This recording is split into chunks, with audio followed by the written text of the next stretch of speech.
Martial सम्राट from modern world एक काल्पनिक कथा है। इस कहानी में प्रस्तुत सभी पात्र, घटनाएं और स्थान पूरी तरह से लेखक की कल्पना का परिणाम है, किसी भी वास्तविक घटना, व्यक्ति, जाति, संस्कृति या समाज से जुड़ी हुई नहीं है। इस कहानी का उद्देश्य केवल मनोरंजन और शिक्षा है। हम किसी भी प्रकार की धार्मिक, सांस्कृतिक या सामाजिक भावनाओं को ठेस पहुंचाने का उद्देश्य नहीं रखते हैं। यदि किसी श्रोता को इस कहानी में कोई अंश अनुचित या असंगत प्रतीत हो तो कृपया इसे काल्पनिक और मनोरंजन के रूप में ले। इस कहानी का श्रेय पूरी तरह से लेखक को जाता है।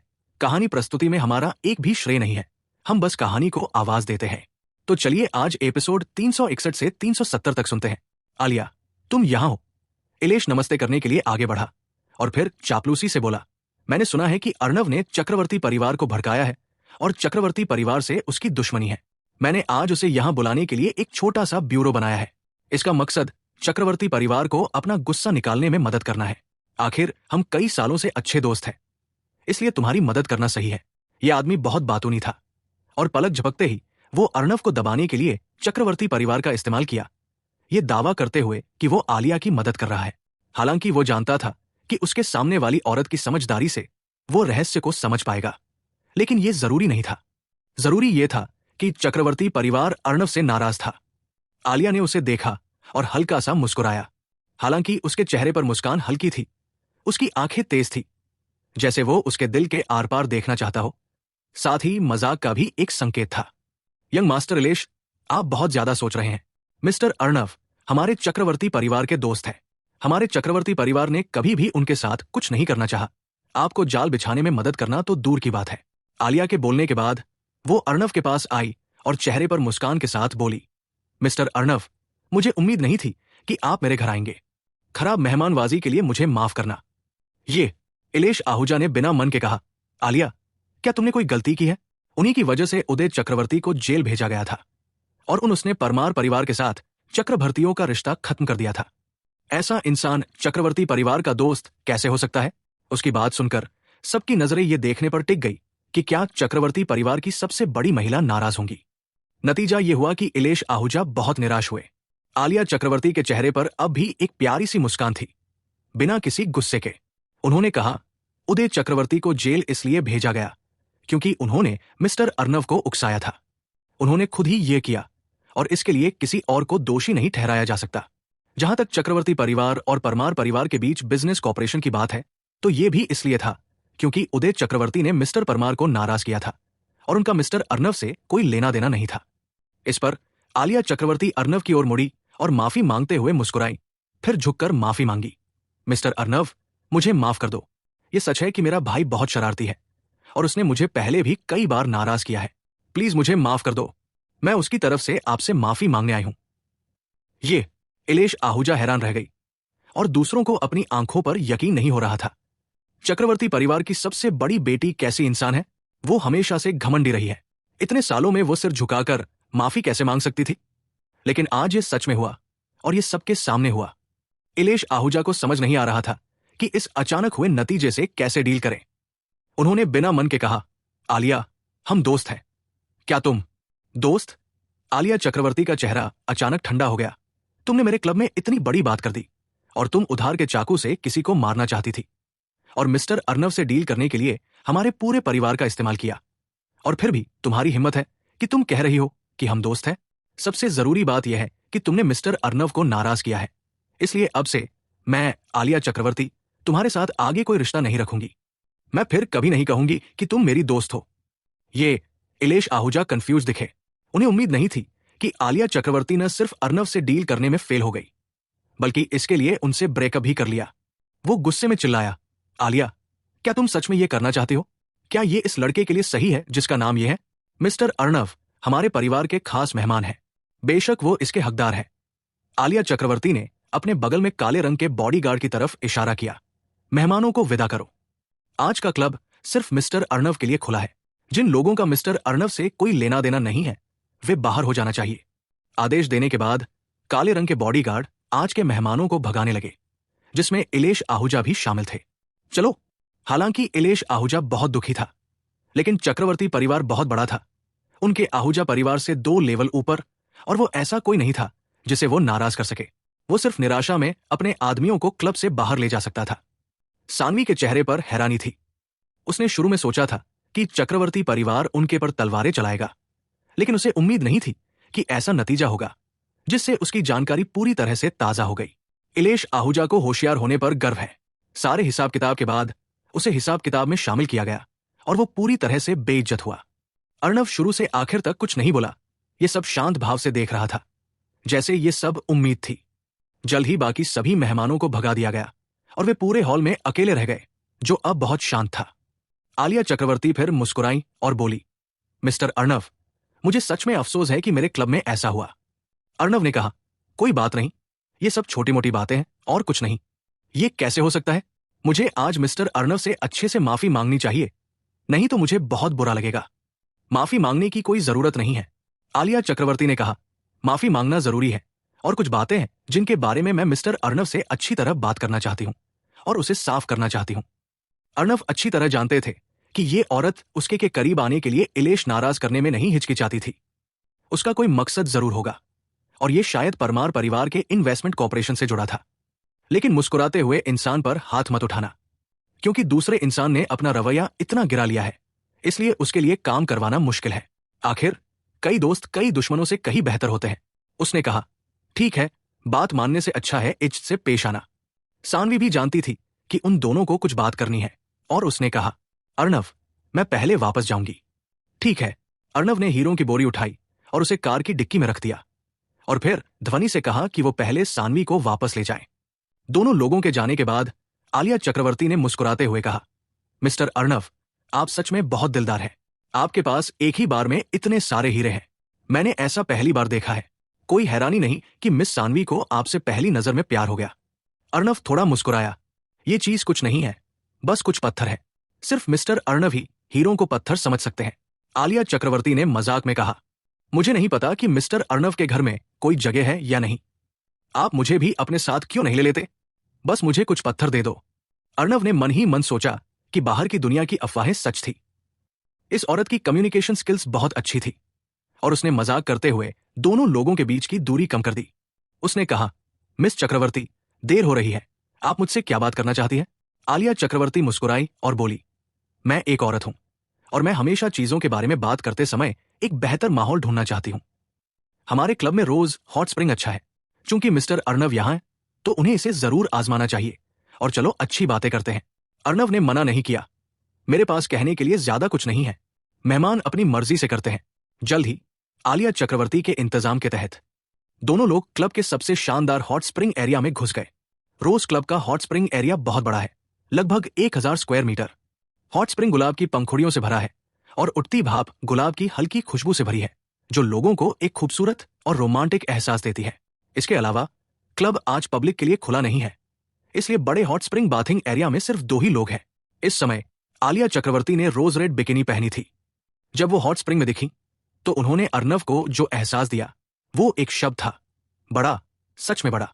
एक डॉक्टर के तौर पर वो देख सकते थे कि इस तरह का इजाफा नेचुरल है और इसमें कोई एक्वायर्ड प्रोसेसिंग या मॉडिफिकेशन नहीं हुआ है। इससे वो आह भरने से खुद को रोक नहीं पाए। ये औरत जहां होनी चाहिए वहां कॉन्वेक्स है और जहां होनी चाहिए वहां कॉनकेव है। उसका पतला फिगर वहां इतना भरा हुआ है और वो सिर्फ बनाने वाले के कमाल पर आह भर सकते हैं। आज पहली बार दोनों मिले थे। आलिया चक्रवर्ती पहले इलेश आहूजा को भगा दी और फिर खुद यहां ले आई, जो साफ तौर पर एक तरह का सेक्शन था। उसे नहीं लगा था कि वो इतना चार्मिंग है कि जब वे पहली बार मिले थे तो इतनी साजिश करने वाली लड़की को पहली नजर में प्यार में डाल देगा। सिर्फ एक शब्द है जो इस औरत को इतना बड़ा सैक्रिफाइस और कंसेशन करने पर मजबूर कर सकता है, प्रॉफिट। इस समय आलिया चक्रवर्ती ने अपना सुंदर फिगर मोड़ा, अर्णव के पास आई और शांति से बैठ गई। अर्णव ने मजाक में कहा, मिस चक्रवर्ती, इतने बड़े क्लब में हम सिर्फ 2 ही हैं। क्या आपकी सैक्रिफाइस थोड़ी ज्यादा नहीं है? आलिया चक्रवर्ती थोड़ा मुस्कुराई। मुझे ऐसा नहीं लगता। जब तक हम मिस्टर अर्णव के दोस्त बन जाते हैं, चाहे कितनी भी बड़ी कुर्बानी क्यों न देनी पड़े, कोई फर्क नहीं पड़ता। अर्णव ने कहा, यह मेरे लिए बहुत सम्मान की बात है कि मिस चक्रवर्ती मेरे बारे में इतना अच्छा सोचती है। मिस्टर अर्णव, इतना पोलाइट होने की जरूरत नहीं है, बस मुझे आलिया कहो। इसी समय एक वेटर आया और आलिया चक्रवर्ती ने पूछा, मिस्टर अर्णव, आप क्या पीना चाहेंगे? अर्णव ने कहा, मुझे कुछ हल्का पसंद है, इसलिए बस एक गिलास मिनरल वाटर दिला दो। आलिया चक्रवर्ती ने मिनरल वाटर की एक बोतल ली और उसे दे दी और फिर अपने लिए एक गिलास दूध चुना। अर्णव को सच में थोड़ी प्यास लगी थी। उसने मिनरल वाटर के कुछ घूंट लिए और उसे अपने पास रख लिया। इस समय उसे यह देखकर हैरानी हुई कि उस औरत ने दूध का कप अपनी छाती पर गहरी खाई में रखा था और कप मजबूती से उस बड़े तराजू के नीचे रखा था। आलिया चक्रवर्ती ने उसकी आंखों पर ध्यान नहीं दिया। एक स्ट्रॉ लिया, उसे कप में डाला और चूसने लगी। भाड़ में जाए, दूध पीने का यह भी कोई तरीका है। अर्णव सच में चौंक गया। आलिया चक्रवर्ती ने आधा ड्रिंक पी लिया, स्ट्रॉ को अपने मुंह में थूक दिया, उसकी तरफ देखा और मुस्कुराई। क्या हुआ मिस्टर अर्णव? क्या आपको लगता है कि मिनरल वाटर का कोई स्वाद नहीं है? क्या आप मेरे कुछ ढूंढ लेना चाहेंगे? अच्छा। अर्णव के सिर पर काली लाइन आ गई। उसने जो कहा वो उससे ज्यादा मजाक था जो उसने अभी कहा। तुम्हारे कुछ घूंट लेने का क्या मतलब है? क्या किसी ने भी इसे आराम से पी सकता है? छोड़ो भी, मुझे मिनरल वाटर ज्यादा पसंद है। जैसे खुद को यह साबित करने के लिए और अपने दिल में उठ रही आग को बुझाने के लिए उसने बचा हुआ मिनरल वाटर एक ही बार में पी लिया। आलिया चक्रवर्ती थोड़ा मुस्कुराई। उनकी आंखों में गर्व की एक झलक दिखी। उन्होंने मिल्क के कुछ और घूंट लिए और कहा, मिस्टर अर्णव, अपनी काबिलियत के साथ आप एक छोटे डॉक्टर बनने को क्यों तैयार हैं? अर्णव ने जबरदस्ती मिल्क कप से नजरें हटा ली और फिर कहा, डॉक्टर बनना मेरा मकसद है, बाकी सब तो साइड जॉब है। मैंने ये भी सुना है कि डॉक्टर अर्णव मेडिसिन में बहुत माहिर हैं। लेकिन इन दिनों मेरी गर्दन में थोड़ी अजीब सी तकलीफ हो रही है। आजकल लोग अपने मोबाइल फोन पर बहुत ज्यादा खेलते हैं और यह पक्का है कि उन्हें सर्वाइकल स्पोंडिलोसिस हो जाएगा। क्या आप मुझे देखने में मदद कर सकते हैं? यह कहने के बाद उसने अनजाने में अपनी गर्दन को छुआ। इस हरकत से उसकी छाती तुरंत थोड़ी ऊपर उठ गई। अर्णव ने कहा, कोई बात नहीं, सर्वाइकल स्पोंडिलोसिस कोई बड़ी प्रॉब्लम नहीं है, मैं बस आपको कुछ सुई लगा दूंगा। डॉक्टर अर्णव, क्या आप किसी को एक्यूपंक्चर देने वाले हैं? लेकिन मैंने पहले कभी ऐसा नहीं किया है, इसलिए मुझे दर्द से थोड़ा डर लग रहा है। आलिया चक्रवर्ती की आवाज बहुत मीठी थी, जिसमें दिल को छू लेने वाला चांद था। अर्णव को अचानक ऐसा लगा जैसे उसके दिल में घास और मिट्टी के 10,000 घोड़े दौड़ रहे हों। असल में एक्यूपंक्चर एक बहुत ही पवित्र क्रिया थी, तो इस औरत के मुंह से निकले शब्दों ने लोगों को इसके बारे में क्यों सोचने पर मजबूर कर दिया? ठीक है, मैं तुम्हें बाद में एक प्रिस्क्रिप्शन दूंगी, तुम 1 हफ्ते तक दवा लेने के बाद ठीक हो जाओगे। आलिया चक्रवर्ती ने मुंह बनाया और कहा, पुरानी दवा बहुत कड़वी होती है और मैं इसे नहीं ले सकती। अर्णव ने कहा, तो कोई और रास्ता नहीं है? पारंपरिक पुरानी दवा ऐसी ही होती है, या तो एक्यूपंक्चर या दवा लेना। क्या पुरानी चिकित्सा में मसाज थेरेपी भी नहीं होती? आलिया चक्रवर्ती ने उसे गहराई से देखा और कहा, डॉक्टर अर्णव, आप मेरी मसाज क्यों नहीं कर देते? ये भी ठीक है। हालांकि अर्णव हिचकिचा रहा था, लेकिन आखिरकार वो मान गया। एक बड़ा आदमी होने के नाते वो कभी किसी औरत के सामने हार नहीं मान सकता था। So nice of you, thank you doctor, Alia Chakraborty ने कहा और गर्म पानी के झरने से उठ खड़ी हुई। उसकी परफेक्ट बॉडी अर्णव की आंखों के सामने आ गई। उसने अपने गीले बाल ठीक करने के लिए हाथ बढ़ाए और फिर किनारे पर एक लाउंज चेयर पर लेट गई। इस तरह उसके खूबसूरत कर्व्स और भी साफ दिख रहे थे। अर्णव भी पानी से उठा, लाउंज चेयर के सामने आया, अपने हाथ बढ़ाए और उसके कंधों की मसाज करने लगा। उसकी टेक्निक बहुत यूनिक है और अराजक एनर्जी के बेहतरीन असर के साथ आलिया चक्रवर्ती इसे 2 बार दबाने के बाद ही बहुत ज्यादा आराम महसूस करती है। वाह वाह! बहुत ज्यादा आराम की वजह से वो अपने मुंह से 2 कराहें निकालने से खुद को रोक नहीं पाई, जो इस खाली जगह में बहुत अजीब लग रही थी। अर्णव को अचानक शर्मिंदगी महसूस हुई। आवाज बहुत जानी पहचानी लग रही थी और मुलायम स्किन और मुलायम एहसास के साथ इसके बारे में सोचना आसान था। और मसाज के साथ उसे लगा कि कुछ गड़बड़ है। ये रिक्लाइनर इनइलास्टिक और हार्ड था, लेकिन जब वो मसाज कर रहा था तो वो आलिया चक्रवर्ती के शरीर को ऊपर नीचे होते हुए साफ महसूस कर सकता था। इसका क्या मतलब है? इसका मतलब सिर्फ ये हो सकता है कि उस हिस्से का साइज बहुत बड़ा है और इलास्टिसिटी बहुत अच्छी है। आलिया चक्रवर्ती ने कहा, डॉक्टर अर्णव, आपकी टेक्निक सच में बहुत अच्छी है, ये सच में आरामदायक है। अर्णव ने कहा, आपका सर्वाइकल स्पोंडिलोसिस सीरियस नहीं है, ये 1 या 2 मसाज के बाद ठीक हो सकता है। सच में ये बहुत दुख की बात है। मैं अभी भी डॉक्टर अर्णव से कहना चाहती हूं कि वे मेरे लिए कुछ और बार मसाज करें। इस पर आलिया चक्रवर्ती ने टॉपिक बदल दिया, मिस्टर अर्णव, असल में हमारे चक्रवर्ती परिवार का फिल्म और टेलीविजन इंडस्ट्री में बहुत मजबूत पकड़ है। मैंने सुना है कि ब्रदर्स इन्वेस्टमेंट कंपनी फिल्म और टेलीविजन इंडस्ट्री में आने में इंटरेस्टेड है। क्या आपको लगता है कि हम कोऑपरेट कर सकते हैं? शर्तों पर बात करना आसान है। अर्णव के मुंह के कोने पर एक मुस्कान आ गई। इस औरत ने एक सर्कल खेला था और उसका असली मकसद आखिरकार सामने आ गया। उन्होंने कहा, यह कहना आसान नहीं है, मैं बस एक डॉक्टर हूं और बिजनेस के बारे में कुछ नहीं जानता, अगर मिस चक्रवर्ती इंटरेस्टेड है तो वो कल टारगेट और हमारी मैनेजर माहिका से इस बारे में डिटेल में बात कर सकती है। आलिया चक्रवर्ती मुस्कुराई और बोली, मिस्टर अर्णव सच में बहुत विनम्र है। मैंने सुना है कि आप ब्रदर इन्वेस्टमेंट कंपनी के डायरेक्टर हैं। जब तक आप सिर हिलाते रहेंगे कुछ भी तय कैसे नहीं हो सकता। मिस चक्रवर्ती सच में बहुत जानकार है। अर्णव ने मसाज करते हुए कहा, आप सही कह रही हैं। मेरे पास डायरेक्टर का टाइटल है, लेकिन ये सिर्फ एक नाम है। मैं हमेशा से सेल्फ अवेयर रहा हूं। अगर मैं मेडिकल स्किल्स की बात करूं तो मैं अपना बेस्ट करूंगा, लेकिन जब बिजनेस की बात आती है कैंप को उन लोगों पर छोड़ देना बेहतर है जो बिजनेस जानते हैं। मैंने इसमें कभी हिस्सा नहीं लिया। मिस्टर अर्णव मजाक कर रहे हैं। डायरेक्टर मैनेजमेंट में हिस्सा कैसे नहीं ले सकता? आलिया चक्रवर्ती ने कहा, मैंने सुना है कि ब्रदर्स इन्वेस्टमेंट कंपनी के जेड इंडस्ट्री बेस ने शर्मा ग्रुप के साथ एक कोऑपरेशन एग्रीमेंट किया है। इसकी एक जरूरी बात यह है कि मिस शर्मा आपकी गर्लफ्रेंड है। यह कहकर वो आराम कुर्सी से उठीं, अर्णव को प्यारी आंखों से देखा और कहा, मिस्टर अर्णव, जब तक आप तैयार हैं मैं भी आपकी गर्लफ्रेंड बन सकती हूं। चाहे वो अंदर वाली हो या बाहर वाली, इससे कोई फर्क नहीं पड़ता जब तक आपको ये पसंद है। अगर आप चाहे तो मैं वर्तमान एक कमरा भी तैयार करवा सकता हूं। अगर ये आपको पसंद नहीं है तो आप मतलब चाहे तो यहां भी। बालों को खेलते हुए एक शर्मीली मुस्कान आई। मुझे कहना होगा कि ये औरत सच में बहुत काबिल है। पहले उसने उसे थोड़ा थोड़ा करके छेड़ा और अब उसने आखिरी वार किया। अपने सामने उस नाजुक शरीर को देखकर अर्णव झूठ बोल रहा होगा अगर वो कहे कि वो उससे अट्रैक्ट नहीं हुआ। एक आदमी के तौर पर कोई भी आलिया चक्रवर्ती के अट्रैक्शन को इग्नोर नहीं कर सकता था। बस बात यह है कि वो अच्छी तरह जानता है कि ऐसी औरत जितनी ज्यादा जहरीली होगी उतनी ही ज्यादा जहरीली होगी, और एक बार उसे खा लेने के बाद कभी न खत्म होने वाली परेशानियां होंगी। वो चक्रवर्ती परिवार के साथ सहयोग करने के खिलाफ नहीं था, लेकिन ये खुलेआम करना था, और वो इस औरत के झांसे में आकर जाल में नहीं फंसना चाहता था। उसने अराजक ऊर्जा का घुमाया, अपने शरीर में आवेग को दबाया और फिर कहा, मिस चक्रवर्ती मजाक कर रही है। आप चक्रवर्ती परिवार की सबसे बड़ी महिला है। आप मुझ जैसी छोटी डॉक्टर से कैसे प्यार कर सकती है? चलो ऐसा करते हैं, मैं कल मिस्टर परमार से बात करूंगा और चक्रवर्ती परिवार के साथ सहयोग करने से पहले किया गया इनकार वापस ले लूंगा। हम बाद में साथ बैठकर सहयोग की खास बातों पर बात करेंगे। लगता है मिस्टर अर्णव को मैं सच में पसंद नहीं हूं।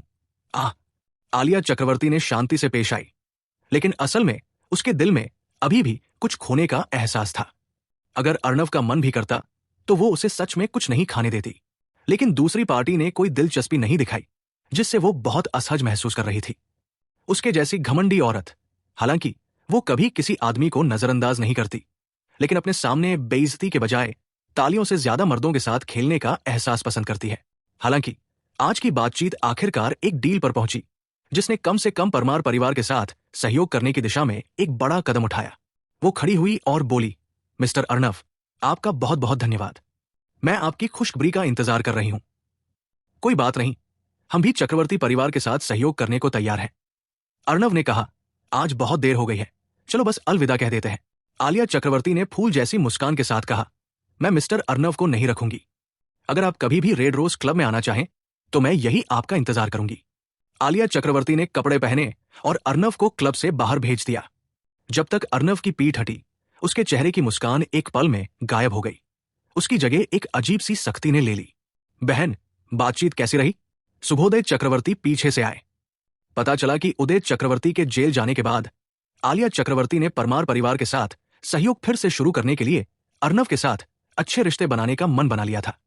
बदकिस्मती से वो अफ्रीका चला गया, इससे पहले कि वो ऐसा कर पाता। आज उसे अचानक खबर मिली कि अर्णव राजगढ़ शहर लौट आया है और रेड रोज क्लब में इलेश आहूजा के साथ उसका झगड़ा हो गया है। वो और सुबोधय चक्रवर्ती तुरंत वहां पहुंचे। बस बात यह है कि सुबोधय चक्रवर्ती अंधेरे में छिपा हुआ है और सामने नहीं आया है।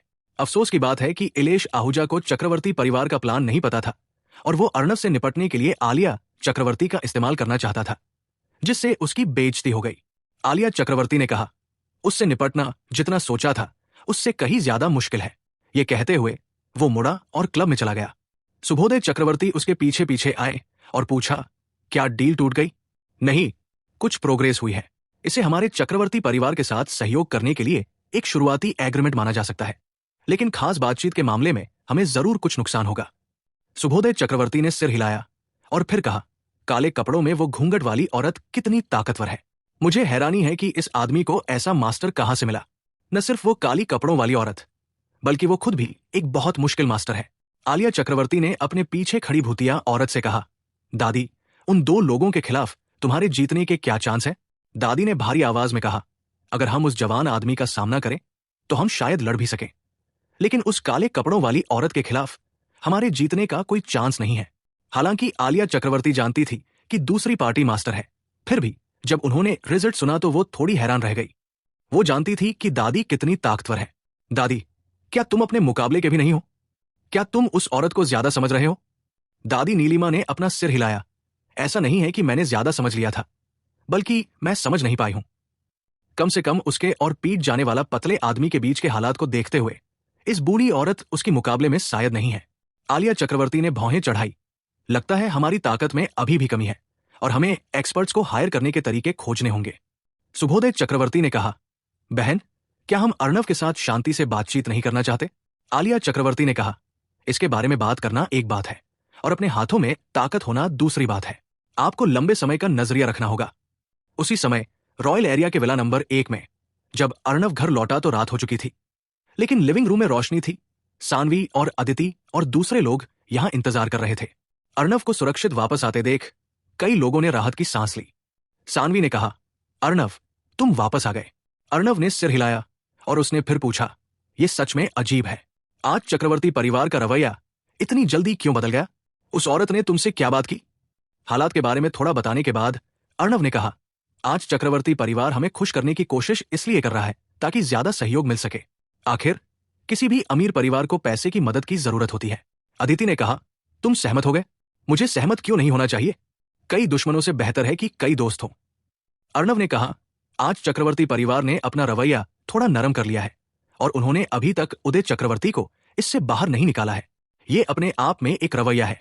सानवी ने कहा, तुम सही कह रहे हो और चक्रवर्ती परिवार फिल्म और टेलीविजन इंडस्ट्री में बहुत मजबूत है। अगर हम उनके साथ सहयोग करें तो हम इस मामले में कई मुश्किलों से बच सकते हैं। अर्णव थोड़ा मुस्कुराया और कहा, यह नतीजा बुरा नहीं है। अब वे हमारे साथ सहयोग करने की पहल कर रहे हैं। जब समय आएगा हम अपने आप शर्तें तय कर लेंगे। सानवी ने कहा, मैंने बहुत समय से सुना है कि इस लड़की आलिया चक्रवर्ती से डील करना बहुत मुश्किल है। उसके साथ डील करते समय तुम्हें सावधान रहना होगा। अर्णव ने सिर हिलाया, तुम सही कह रहे हो। वो सच में बहुत चालाक है। कहते हैं कि औरतों के छाती बड़े होते हैं लेकिन दिमाग नहीं होता। ये तो साफ तौर पर एक उल्टा उदाहरण है। सानवी ने मुस्कुराते हुए कहा, इसे क्या कहते हो? क्या हमारी अदिति के छाती काफी बड़े नहीं है? अदिति के गाल लाल हो गए और उसने कहा, अरे यार, मुझसे क्यों झंझट कर रही हो? क्या तुम्हारे पास खुद नहीं है? अर्णव ने कहा, मेरा वो मतलब नहीं था। सानवी ने कहा, तो तुम्हारा मतलब है मैं और अदिति बहुत बेवकूफ है? नहीं नहीं, मेरा वो मतलब नहीं था। अर्णव ने बार बार हाथ हिलाए। लगता है औरतों के साथ डील करते समय तुम्हें सावधान रहना चाहिए, नहीं तो तुम आसानी से पकड़े जाओगे। उसने जल्दी से बात बदली और कहा, अदिति, इस समय डॉक्टर वैद्यराज फार्मास्यूटिकल कैसा चल रहा है? अदिति ने कहा, बुरा नहीं है। हमारी जिनशांग याओ, यांगक्सन टैबलेट्स और बुशेन पिल्स सभी को मंजूरी मिल गई है और अब उनका बड़े पैमाने पर प्रोडक्शन शुरू हो गया है। अर्णव ने कहा, हाँ, एफिशिएंसी काफी ज्यादा है। सानवी मुस्कुराई और बोली, बेशक। हमारे जनरल मैनेजर कौन है? तो इसका मतलब हमारे अदिति एक बड़े छाती के साथ साथ दिमाग वाली लड़की भी है। ये देखकर कि ये टॉपिक वापस आ गया, अर्णव ने कहा, अच्छा, पहले ही देर हो चुकी है। सब लोग जल्दी सो जाओ। चलो कल एक साथ मीटिंग करते हैं और बात करते हैं। इन्वेस्टमेंट कंपनी के लिए अगले कदम पर सोचते हैं।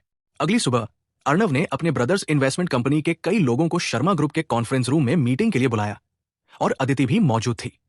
डॉक्टर वैद्यराज फार्मास्यूटिकल की जनरल मैनेजर होने के अलावा वो ब्रदर्स इन्वेस्टमेंट कंपनी की कंसल्टेंट भी है जो सुझाव देने में मदद करती है।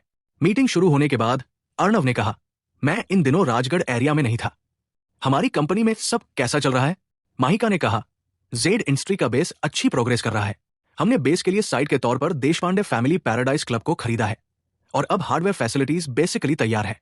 साथ ही हम शर्मा ग्रुप के साथ कोऑपरेट कर रहे हैं और जल्द ही जेड में अपना बिजनेस बढ़ा पाएंगे। अब बस डायमंड्स की कमी है। न तो हम और न ही शर्मा ग्रुप पहले इस बिजनेस में शामिल रहे हैं। इस एरिया में मार्केट खोलने में अभी भी बहुत समय लगेगा। कम से कम सप्लाई के मामले में तो बड़ी प्रॉब्लम है। पता चला कि विक्रांत देशपांडे की मौत के बाद देशपांडे परिवार बिना मालिक के रह गया और वीर ढींगरा ने अर्णव को खुश करने के लिए देशपांडे परिवार पर पूरी तरह से रोक लगा दी। इस हालात में देशपांडे परिवार पूरी तरह से टूट गया और पैराडाइज क्लब को भी बेचने के लिए रख दिया गया। इसे महिका ने बहुत कम कीमत पर खरीदा और ब्रदर्स इन्वेस्टमेंट कंपनी के लिए जेड इंडस्ट्री बेस बनाने के लिए इसे इंडस्ट्री के तौर पर इस्तेमाल किया। देशपांडे परिवार शुरू में जेड इंडस्ट्री से जुड़ा था और पैराडाइज क्लब में हर तरह की सुविधाएं थी, जिससे जेड इंडस्ट्री बेस की तरक्की अचानक बहुत बेहतर हो गई। महिका ने फिर से त्योरियां चढ़ाई और कहा, सेल्स चैनल से डील करना आसान है। आखिर हमारे पास शर्मा ग्रुप की पुरानी नींव है, हम बस बिजनेस का दायरा बढ़ा सकते हैं। लेकिन सामान की सप्लाई सच में एक बड़ी प्रॉब्लम है। लक्षित ने कहा, क्या सामान की सोर्स जुटाना करना मुश्किल है? क्या हम पैसे लेकर अफ्रीका जाकर खरीद नहीं सकते? उसे पहले बिजनेस मैनेजमेंट के बारे में कुछ नहीं पता था, इसीलिए ओमकार परमार ने उसे जल्द से जल्द एक्सपीरियंस करने और सीखने दिया। महिका ने कहा, यह इतना आसान नहीं है। अगर हम जेड इंडस्ट्री बेस बनाना चाहते हैं तो हमारे सप्लाई चैनल्स लंबे समय तक स्टेबल होने चाहिए और समय समय पर आउट ऑफ स्टॉक नहीं हो सकते।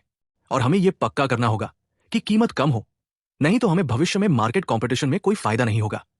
अर्णव ने कहा, सामान की सप्लाई की चिंता मत करो, अब हमारे पास यहां डायमंड का काफी रॉ मटेरियल है। मेरा मानना है कि इंडस्ट्रियल बेस को कुछ सालों में सामान स्टॉक करने की जरूरत नहीं पड़ेगी और कीमत भी काफी कम है। यह कहकर उसने अपने पास रखे कई बड़े बॉक्स खोले। सानवी को छोड़कर बाकी सब हैरान थे, वे डायमंड से भरे हुए थे। महिका हैरानी से बोली, ये क्या ये असली डायमंड है? एक लड़की होने के नाते वो डायमंड की कीमत अच्छी तरह जानती है। हर दिन एक डायमंड की कीमत 6 से 7 अंकों में होती है। अगर ये सच है तो ये बस नापा नहीं जा सकता। लक्षित ने कहा, तुम्हें यह कहने के लिए कहा गया है अर्णव ने जो निकाला वो नकली कैसे हो सकता है? मेरा यह मतलब नहीं था, लेकिन ये बस। तेज झटके से महिका थोड़ी अजीब सी हो गई। उसने एक गहरी सांस ली, अपने मन को शांत किया और कहा, मैं कहना चाहती हूं, इतने सारे डायमंड कहां से आए? लक्षित ने कहा, क्या तुम्हें अभी भी पूछने की जरूरत है? अर्णव अभी अफ्रीका से वापस आया है, उसने जरूर वहीं से खरीदा होगा। उसकी सोच बहुत सीधी है, क्योंकि अफ्रीका में हीरे बहुत है और उन्हें पैसे से खरीदा जा सकता है। क्या यह नामुमकिन है? महिका ने अपने विचार संभाले और कहा, इतने सारे हीरों की कीमत शायद अरबों रुपीस होगी और अर्णव ने हमसे कोई फंड इस्तेमाल नहीं किया तो उसके पास इतने पैसे कहां से आए? इसके अलावा अगर आप एक ही समय में इतने सारे हीरे देश में लाते ले जाते हैं तो हो सकता है कि आप कस्टम वालों पास न कर पाएं। लक्षित ने अपना सिर खुजलाया, ये जानते हुए कि उसकी सोच बहुत सीधी है, और मजाक में कहा, क्या इस चीज की कीमत इतनी ज्यादा है?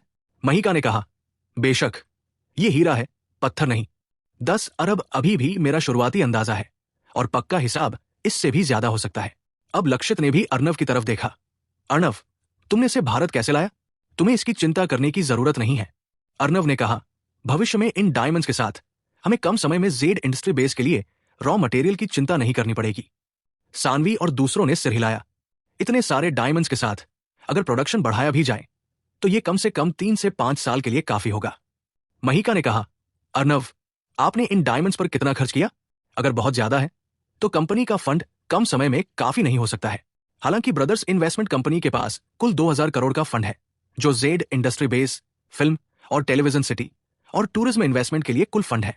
इसके अलावा इंफ्रास्ट्रक्चर इन्वेस्टमेंट पर भी बहुत सारा पैसा खर्च होगा।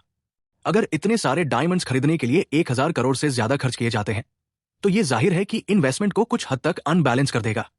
अर्णव ने कहा, पैसे के बिना मैं देखने वाले के तौर पर अपना काम बेकार नहीं कर सकता। इन डायमंड्स को मेरा इन्वेस्टमेंट फंड माना जा सकता है। लक्षित ने तुरंत कहा, यह कैसे हो सकता है? मैं इस बात पर सहमत था कि 51% शेयर तुम्हें दिए जाएंगे। मैं तुम्हें पैसे कैसे खर्च करने दूं? तो मैंने तुरंत अपने पापा से कुछ और पैसों के लिए कहता हूं।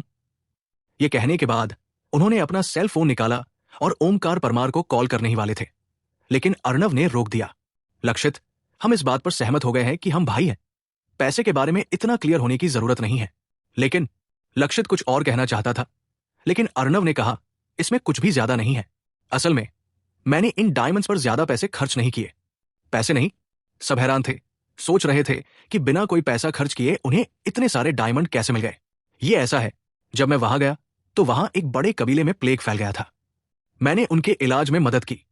मेरा शुक्रिया अदा करने के लिए उन्होंने मुझे बहुत सारे हीरे दिए।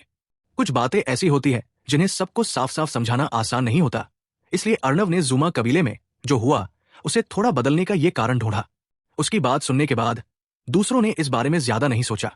इतने सारे डायमंड्स के साथ जेड इंडस्ट्री बेस में काम लगभग हो चुका था, बस स्टेप बाय स्टेप आगे बढ़ना बाकी था। महिका ने आगे कहा, फिल्म और टेलीविजन इंडस्ट्री में इन्वेस्टमेंट के मामले में हमारा कोई बेस नहीं है। हमें एक मजबूत पार्टनर ढूंढना होगा। हमारे पास पैसा है और दूसरी पार्टी के पास इस एरिया में रिसोर्स होने चाहिए। अर्णव ने कहा जाता है कि चक्रवर्ती परिवार का फिल्म और टेलीविजन इंडस्ट्री में मजबूत मूल है। उन्हें पार्टनर क्यों नहीं बनाया जाए?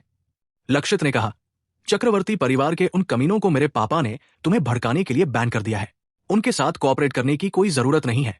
अर्णव ने कहा, ये छोटी छोटी बातें हैं और चक्रवर्ती परिवार पहले ही अपना सिर झुका चुका है। दूसरी बातों पर ध्यान मत दो। ये बस इस बात पर निर्भर करता है कि वे पार्टनर के तौर पर सही है या नहीं। माहिका ने कहा, चक्रवर्ती परिवार कई सालों से फिल्म और टेलीविजन इंडस्ट्री से जुड़ा हुआ है और उसके अंडर एक अच्छी फिल्म और टेलीविजन कंपनी है। अगर दूसरी बातों को अलग रख दिया जाए तो ये सच में एक अच्छा पार्टनर है। अर्णव ने कहा, तो ये तय है, चक्रवर्ती परिवार बाद में हमारे साथ कॉपरेशन के लिए बातचीत करने की पहल करेगा। फिर हम ज्यादा कीमत भी मांग सकते हैं। फिर उन्होंने काम की कुछ खास डिटेल्स पर बात की और मीटिंग खत्म हो गई। कॉन्फ्रेंस रूम से निकलने के बाद अर्णव ने दरवाजे पर पहरा दे रही ध्वनि से कहा, तुम अपना मामला कब निपटाने वाली हो? वो जानता था कि ध्वनि के लिए सबसे बड़ी चीज बदला लेना था। ध्वनि की आंखों में नफरत की एक चमक आ गई, लेकिन उसने फिर भी समझदारी से कहा, मैं थोड़ा और इंतजार करना चाहती हूं, जब तक मैं एक कदम और आगे बढ़कर मास्टर लेवल तक नहीं पहुंच जाती, ताकि मैं अपने बदले के बारे में और पक्का हो सकूं। अर्णव ने कहा, अगर तुम्हें मेरी मदद चाहिए तो बस पूछ लेना। ध्वनि ने कहा, मैं अपने हाथों से बदला लेना चाहती हूं। ठीक है, पहले तुम अपनी साधना को स्थिर करो और मैं थोड़ी देर बाद तुम्हारी साधना को बेहतर बनाने के लिए कुछ गोलियां बनाने में तुम्हारी मदद करूंगी। हाँ, ध्वनि ने सिर हिलाया, जब मैं अपना बदला ले लूंगी तो अब से मेरी जिंदगी बॉस की होगी। इतना कुछ कहने की जरूरत नहीं है, अब से हम एक परिवार होंगे। अर्णव ने उसे कमला रेस्टोरेंट भेज दिया। अब लक्षित का परिवार फिर से मिल गया है और आंटी बिमला कमला रेस्टोरेंट से चली गई है, इसलिए ध्वनि को मां गायत्री की सुरक्षा का काम सौंपना अच्छा होगा। राजगढ़ रॉयल होटल के 5 स्टार स्वीट में इरा कक्कड़ बिस्तर से उठी और अपनी आवाज आजमाने लगी। कोई सुधार का निशान नहीं था और उसकी आवाज कल से भी ज्यादा भारी हो गई थी। इसी समय बिस्तर के पास रखे मोबाइल फोन की घंटी बजी। उसने कॉलर आईडी देखी तो पता चला कि यह किसी बड़े पैसे वाले मालिक का कॉल था। लेकिन इसमें कोई हैरानी की बात नहीं है कि उसके फीमेल होने की खबर ने इंटरनेट पर हलचल मचा दी है। भले ही वो बड़ा आदमी ऑनलाइन न जाए, लेकिन इसके बारे में पता न चले ये नामुमकिन है। एक पल झिझकने के बाद उसने अपने असिस्टेंट से कहा, बस इसे ले लो और बात साफ साफ समझाओ। उसे डर था कि उसकी आवाज बहुत बुरी होगी और बड़े आदमी को डरा देगी, इसलिए वो सिर्फ अपने असिस्टेंट से फोन उठाने के लिए कह सकी।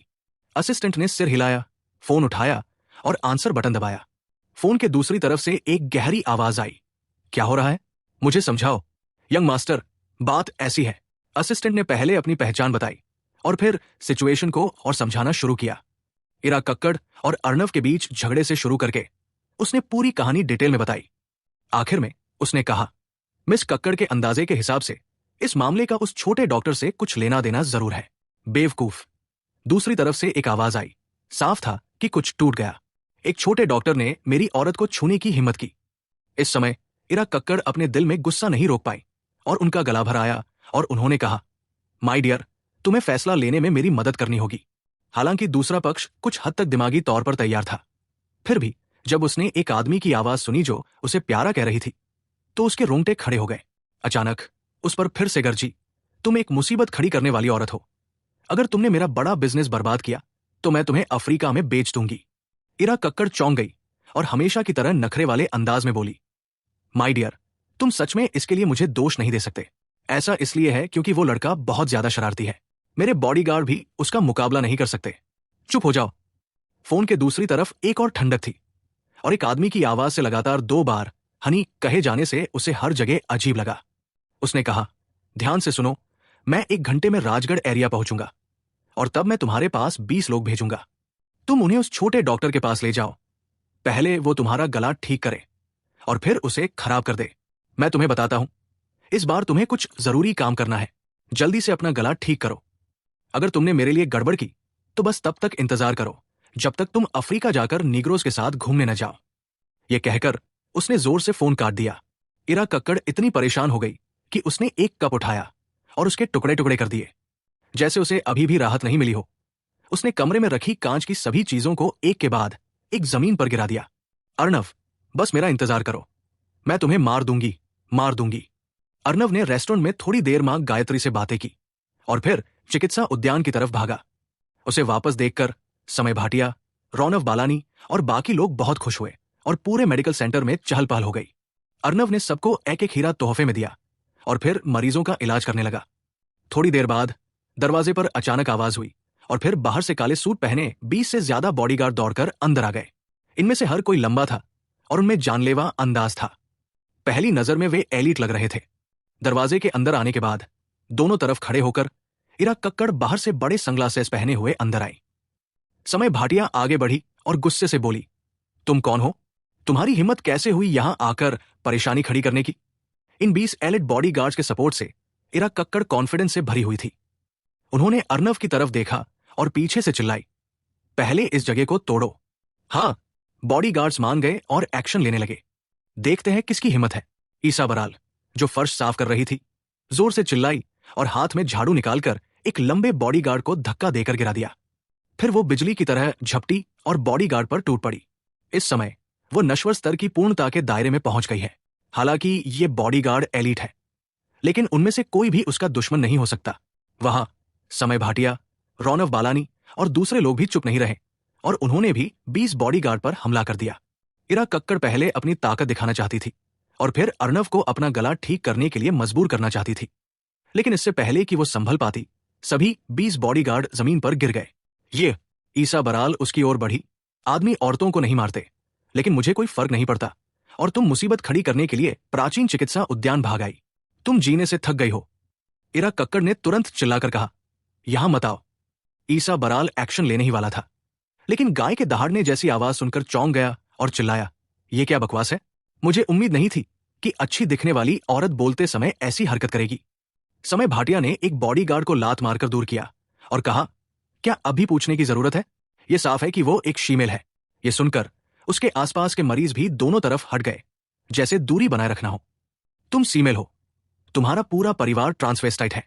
इरा कक्कड़ इन दिनों ऐसे कॉल से तंग आ चुकी थी। वो कुछ देर के लिए खुद पर काबू नहीं रख पाई और फिर से अपना आपा खो बैठी। लेकिन जैसे ही उसने बोलना खत्म किया, समय भाटिया ने जोर से उसके चेहरे पर थप्पड़ मारा। मैं औरतों को नहीं मारता, तुम्हारे जैसी चीजों को छोड़कर जो न तो मर्द है और न ही औरत। यह थप्पड़ इतना जोरदार था कि इरा कक्कड़ कई बार गोल गोल घूमी और उनके चेहरे पर लगा सनग्लास भी उतर गया। फीमेल कोई गलत लोग नहीं है, मैं उनकी रेस्पेक्ट करता हूं, लेकिन तुम्हारे आवाज खराब होने के बाद, तुम्हारे अपनी घमंड और फयांस के साथ बर्ताव की वायरल वीडियो को देखकर तुम्हारे मुंह पे थूकने का मन कर रहा है। तुम इरा कक्कड़ ने अपना सूजा हुआ गाल ढक लिया और गुस्से से बोली, तुम्हारी हिम्मत कैसे हुई मुझे मारने की? मैं तुम्हें ही मारूंगी। यंग मास्टर समय भाटिया अपना आपा खो बैठे और एक्शन लेने ही वाले थे, लेकिन अर्नव ने उन्हें रोक दिया। उन्होंने इरा कक्कड़ से कहा, बिग स्टार, तुम मेरे पास क्यों आए? तुम्हारी इतनी हिम्मत है मुझसे पूछने की? मुस्कुराते हुए अर्नव को देखकर इरा कक्कड़ का गुस्सा अचानक भड़क गया। तुम्हारी वजह से ही मुझे इंसान या भूत जैसा महसूस हुआ। अर्नव ने कहा, बिग स्टार, तुम बिना सोचे समझे खा सकते हो, लेकिन बकवास नहीं कर सकते। तुम फीमेल बन गए हो, इसका मुझसे क्या लेना देना है? शायद इसीलिए तुम विदेशी बने। उसने चेहरे पर मजाकिया अंदाज में कहा, मेरे घर आने का क्या मतलब है? तुम नहीं चाहते कि मैं देखूं कि ये कैसा दिखता है ना? तो मैं तुम्हें जवाब देता हूं, ये बिल्कुल असली जैसा दिखता है। इरा कक्कड़ लगभग पागल हो रही थी, लेकिन वे बॉडीगार्ड बेकार थे। वे सब जमीन पर लेट गए और करहाने लगे। दूसरों के लिए कोई खतरा नहीं थे। उसने एक गहरी सांस ली और मुश्किल से अपने दिल में गुस्से को दबाया। अर्नव, बताओ, मैं अपना गला कैसे ठीक कर सकती हूं? इस समय वो बस अगली सबसे अच्छी चीज से ही संतुष्ट हो सकती है। सिर्फ अपना गला ठीक करके ही वो अपनी अभी की पहचान और स्टेटस बनाए रख सकती है। हाँ, सही कहा, डॉक्टर से बात करने का यही तरीका है। अर्नव ने मुस्कुराते हुए कहा, सच कहूं तो मैं तुम्हारा गला ठीक कर सकता हूं और दुनिया में सिर्फ मैं ही इसे ठीक कर सकता हूं। इससे पहले कि इरा कक्कड़ खुश हो पाती, उसने आगे कहा, अफसोस है कि मैं तुम्हारा इलाज नहीं करूंगा। मैंने कहा था कि मैं तुम्हें बेकार कर दूंगा। मुझे अपना वादा निभाना है। इरा कक्कड़ इतनी गुस्से में थी कि वो कांप रही थी। सच में वो अपने सामने वाले कमीने की वजह से ऐसी हो गई थी। वो चिल्लाई, अर्नव, क्या तुम्हें सिर्फ पैसे नहीं चाहिए? बस एक कीमत तय करो और मैं तुम्हें पैसे दे दूंगा। अर्नव ने अपना सिर हिलाया। ये पैसे की बात नहीं है, ये एक आदमी का वादा है। मैंने कहा था कि मैं तुम्हें बेकार कर दूंगा और मुझे अपना वादा निभाना है। इरा कक्कड़ ने दांत पीसते हुए एक चेकबुक निकाली। क्या 10 लाख काफी है? यह देखकर कि अर्नव का कोई रिएक्शन नहीं हुआ, उसने एक और रकम जोड़ी, 1 करोड़। क्या इस बार यह काफी है? अगर आपका छोटा सा मेडिकल क्लिनिक 10 साल भी चले तो भी आप इतने पैसे नहीं कमा पाएंगे। बिग स्टार, मैं आपको सलाह देता हूं कि आप अपना अकाउंट चेक करें कि क्या आप इतने सारे फंड का इस्तेमाल कर सकते हैं। इरा कक्कड़ चिल्लाई, तुम्हारा क्या मतलब है? क्या आपको लगता है कि मेरे पास पैसे नहीं है? अर्नव ने कहा, मुझे लगता है कि कंपनी ने आपका करंट अकाउंट फ्रीज कर दिया है। मैं आपको सलाह देता हूं कि आप इसमें से कुछ पैसे रख लें ताकि भविष्य में आपको भीख मांगने न जाना पड़े। इरा कक्कड़ के चेहरे के भाव एकदम बदल गए। कल की घटना से लेकर अब तक जिस फिल्म और टेलीविजन कंपनी में वो काम करती है, उसने सच में उनकी स्थिति कंफर्म करने के लिए कई बार फोन किया है। अब ऐसा लगता है कि कंपनी का नुकसान कम करने के लिए अपना अकाउंट फ्रीज करना सच में मुमकिन है। उसने जल्दी से अपना मोबाइल फोन निकाला और जल्दी से अपनी मोबाइल बैंकिंग में लॉगिन किया। नतीजतन सब कुछ फ्रीज हो गया था और उसे एक पैसा भी इस्तेमाल नहीं हो पाएगा। ये सब देखकर उसकी आंखों में निराशा की एक चमक आ गई। क्या वह सच में बेकार हो जाएगी? नामुमकिन। ये बिल्कुल नामुमकिन है। मैं 8 अंकों की नेटवर्थ वाली सुपरस्टार हुआ करती थी। मैं बेकार कैसे हो सकती हूं? इसी समय भीड़ में से किसी ने इरा कक्कड़ को पहचान लिया। क्या ये बड़ी स्टार इरा कक्कड़ नहीं है? क्या ये सच में वही है? क्या कहानियां सच है? वो सच में एक शीमेल है। आओ और देखो सब लोग, आओ और शीमेल को देखो। इस सारी चर्चा के बीच इरा कक्कड़ तुरंत गिर पड़ी। पहले जब दूसरों को उसकी पहचान का पता चलता था तो वे ऑटोग्राफ और फोटो मांगने दौड़े चले आते थे, लेकिन अब वो किसी जानवर की तरह तिरस्कार और मजाक से भरी आंखों से दिखा जा रही थी। उसे अब अर्णव के लिए परेशानी खड़ी करने की परवाह नहीं थी और वो प्राचीन चिकित्सा उद्यान से जल्दी से बाहर निकल गई। बाहर जाकर कार में बैठने के बाद इरा कक्कड़ ने अपना मोबाइल फोन निकाला और बड़े दानी का फोन नंबर डायल किया। कॉल कनेक्ट हो गई और दूसरी तरफ से आवाज ने धीमी आवाज में पूछा, कैसा चल रहा है? क्या तुम्हारी आवाज ठीक हो गई है? माय डियर, तुम्हें मेरे लिए फैसला करना होगा। कंपनी ने मेरे सारे अकाउंट फ्रीज कर दिए हैं। उसका गला भराया और उसने संक्षेप में बताया कि क्या हुआ और आखिर में कहा, माय डियर, अब मैं सिर्फ तुम पर भरोसा कर सकती हूं। सच में वो कंपनी में सिर्फ पैसा कमाने का एक जरिया है। अगर उसकी कोई जरूरत नहीं रही तो उसे तुरंत निकाल दिया जाएगा। इस समय वो अपनी सारी उम्मीदें सिर्फ अपने सामने वाले आदमी पर ही लगा सकती थी। ये सच में बेकार है। बड़े आदमी की आवाज में थोड़ी नफरत थी। मुझे यहां जरूरी काम करने हैं, बाद में बात करते हैं। इतना कहकर दूसरी पार्टी ने जोर से फोन काट दिया और इरा कक्कड़ मायूस हो गई। इस समय उन्हें बहुत अफसोस हो रहा था। जब वो अपना बेस्ट कर रही थी तो उन्हें एक बड़े नाम की तरह क्यों दिखाया गया, उन्हें एक डोमिनेटर की तरह क्यों दिखाया गया और उन्हें अर्णव को क्यों उकसाना पड़ा? अगर उन्होंने इस आदमी को नहीं उकसाया होता तो वो आज भी हजारों लोगों की पसंदीदा गानों की बादशाह और रानी होती और वो इस हालत में नहीं होती। वो उस बड़े आदमी का गुस्सा अच्छी तरह जानती थी और उन्होंने उन्हें दोबारा फोन करने की हिम्मत नहीं की और बस किस्मत के फैसले का इंतजार कर सकती थी। जैसे ही इरा कक्कड़ चली गई, अर्णव को सक्षित से फोन आया। अर्णव, क्या तुम्हारे पास अभी टाइम है? क्या तुम मेरे पापा के घर आ सकते हो? अर्णव ने कहा, मैं हॉस्पिटल में हूं, मैं क्या कर सकता हूं? लक्षित ने कहा, बात यह है कि मेरे पापा का एक गॉडसन है जिसका नाम अंकित परमार है, जो पहले परमार ग्रुप का वाइस प्रेसिडेंट रह चुका है। ये सुनकर कि हमने यहां एक ब्रदर्स इन्वेस्टमेंट कंपनी शुरू की है, वो हमारी मदद करने के लिए दौड़ा चला आया। अर्णव ने पूछा, तुम्हारे पापा का गॉडसन? तुमने उनके बारे में पहले क्यों नहीं बताया? हाँ, मुझे उसकी डिटेल्स अभी पता चली। लक्षित ने बताना शुरू किया। पता चला कि अंकित परमार पहले परमार ग्रुप का एक आम एम्प्लॉय था। उसमें बहुत अच्छी बिजनेस काबिलियत थी और वो लोगों से बहुत अच्छे से डील करता था, जिससे वो ओमकार परमार के बीच खासा पॉपुलर हो गया था।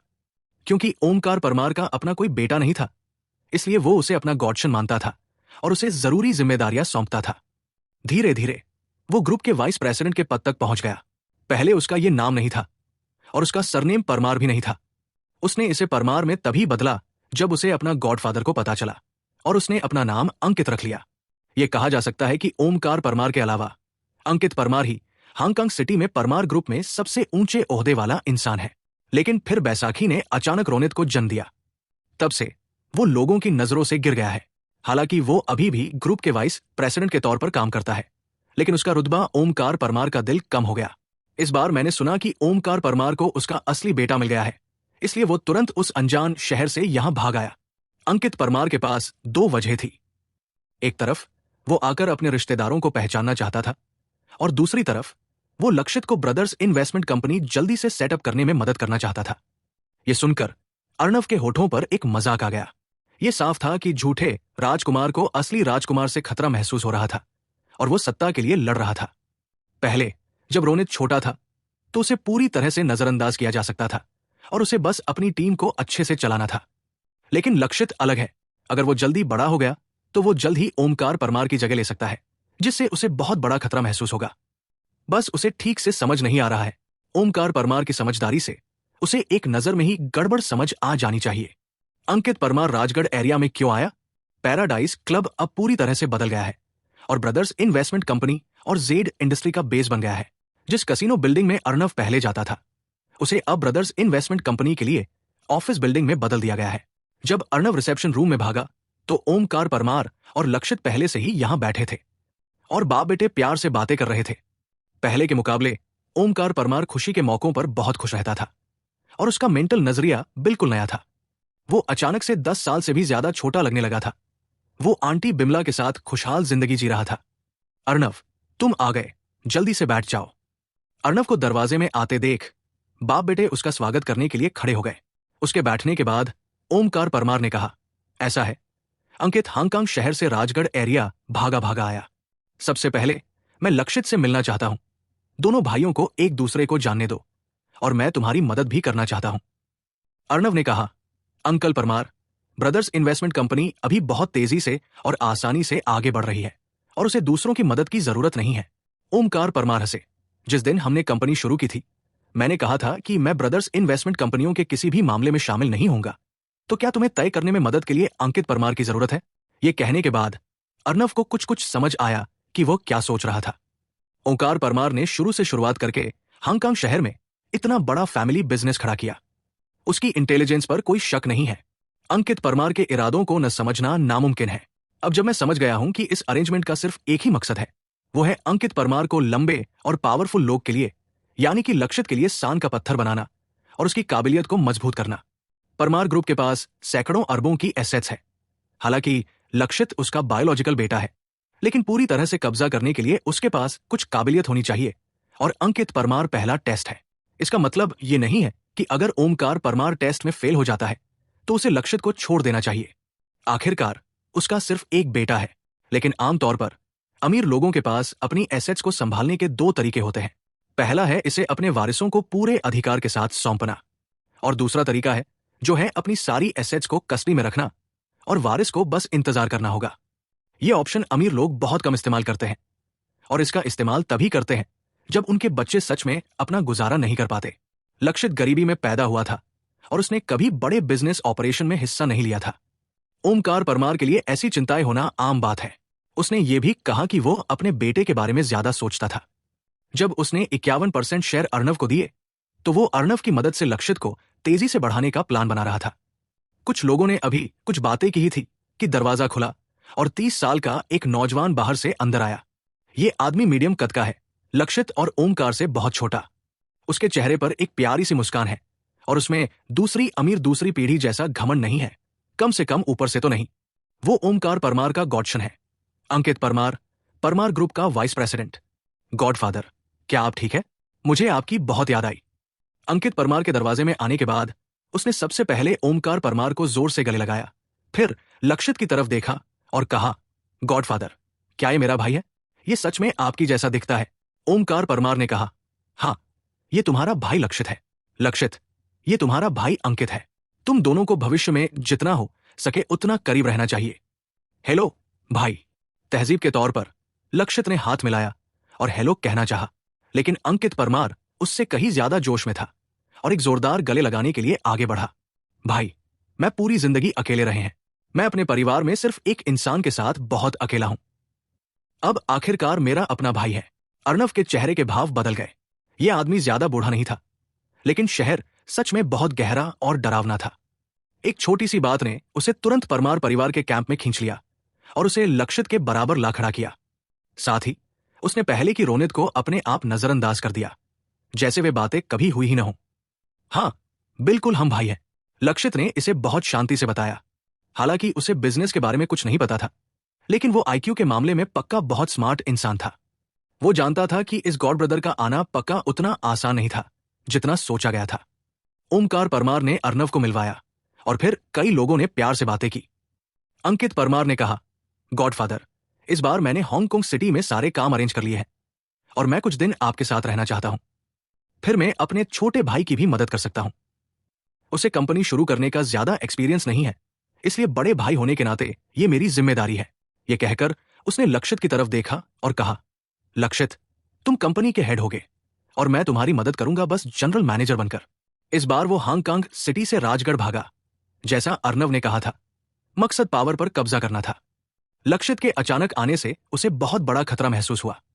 ओमकार परमार का एक बायोलॉजिकल बेटा है और उसके गॉडसन का स्टेटस नेचुरली गिर जाएगा और उसे फ्यूचर में बाहर भी निकाला जा सकता है, इसलिए उसे पहले से ही एक्शन लेना होगा। हालांकि लक्षित उसका बायोलॉजिकल बेटा है, लेकिन उसके अपने फायदे भी हैं।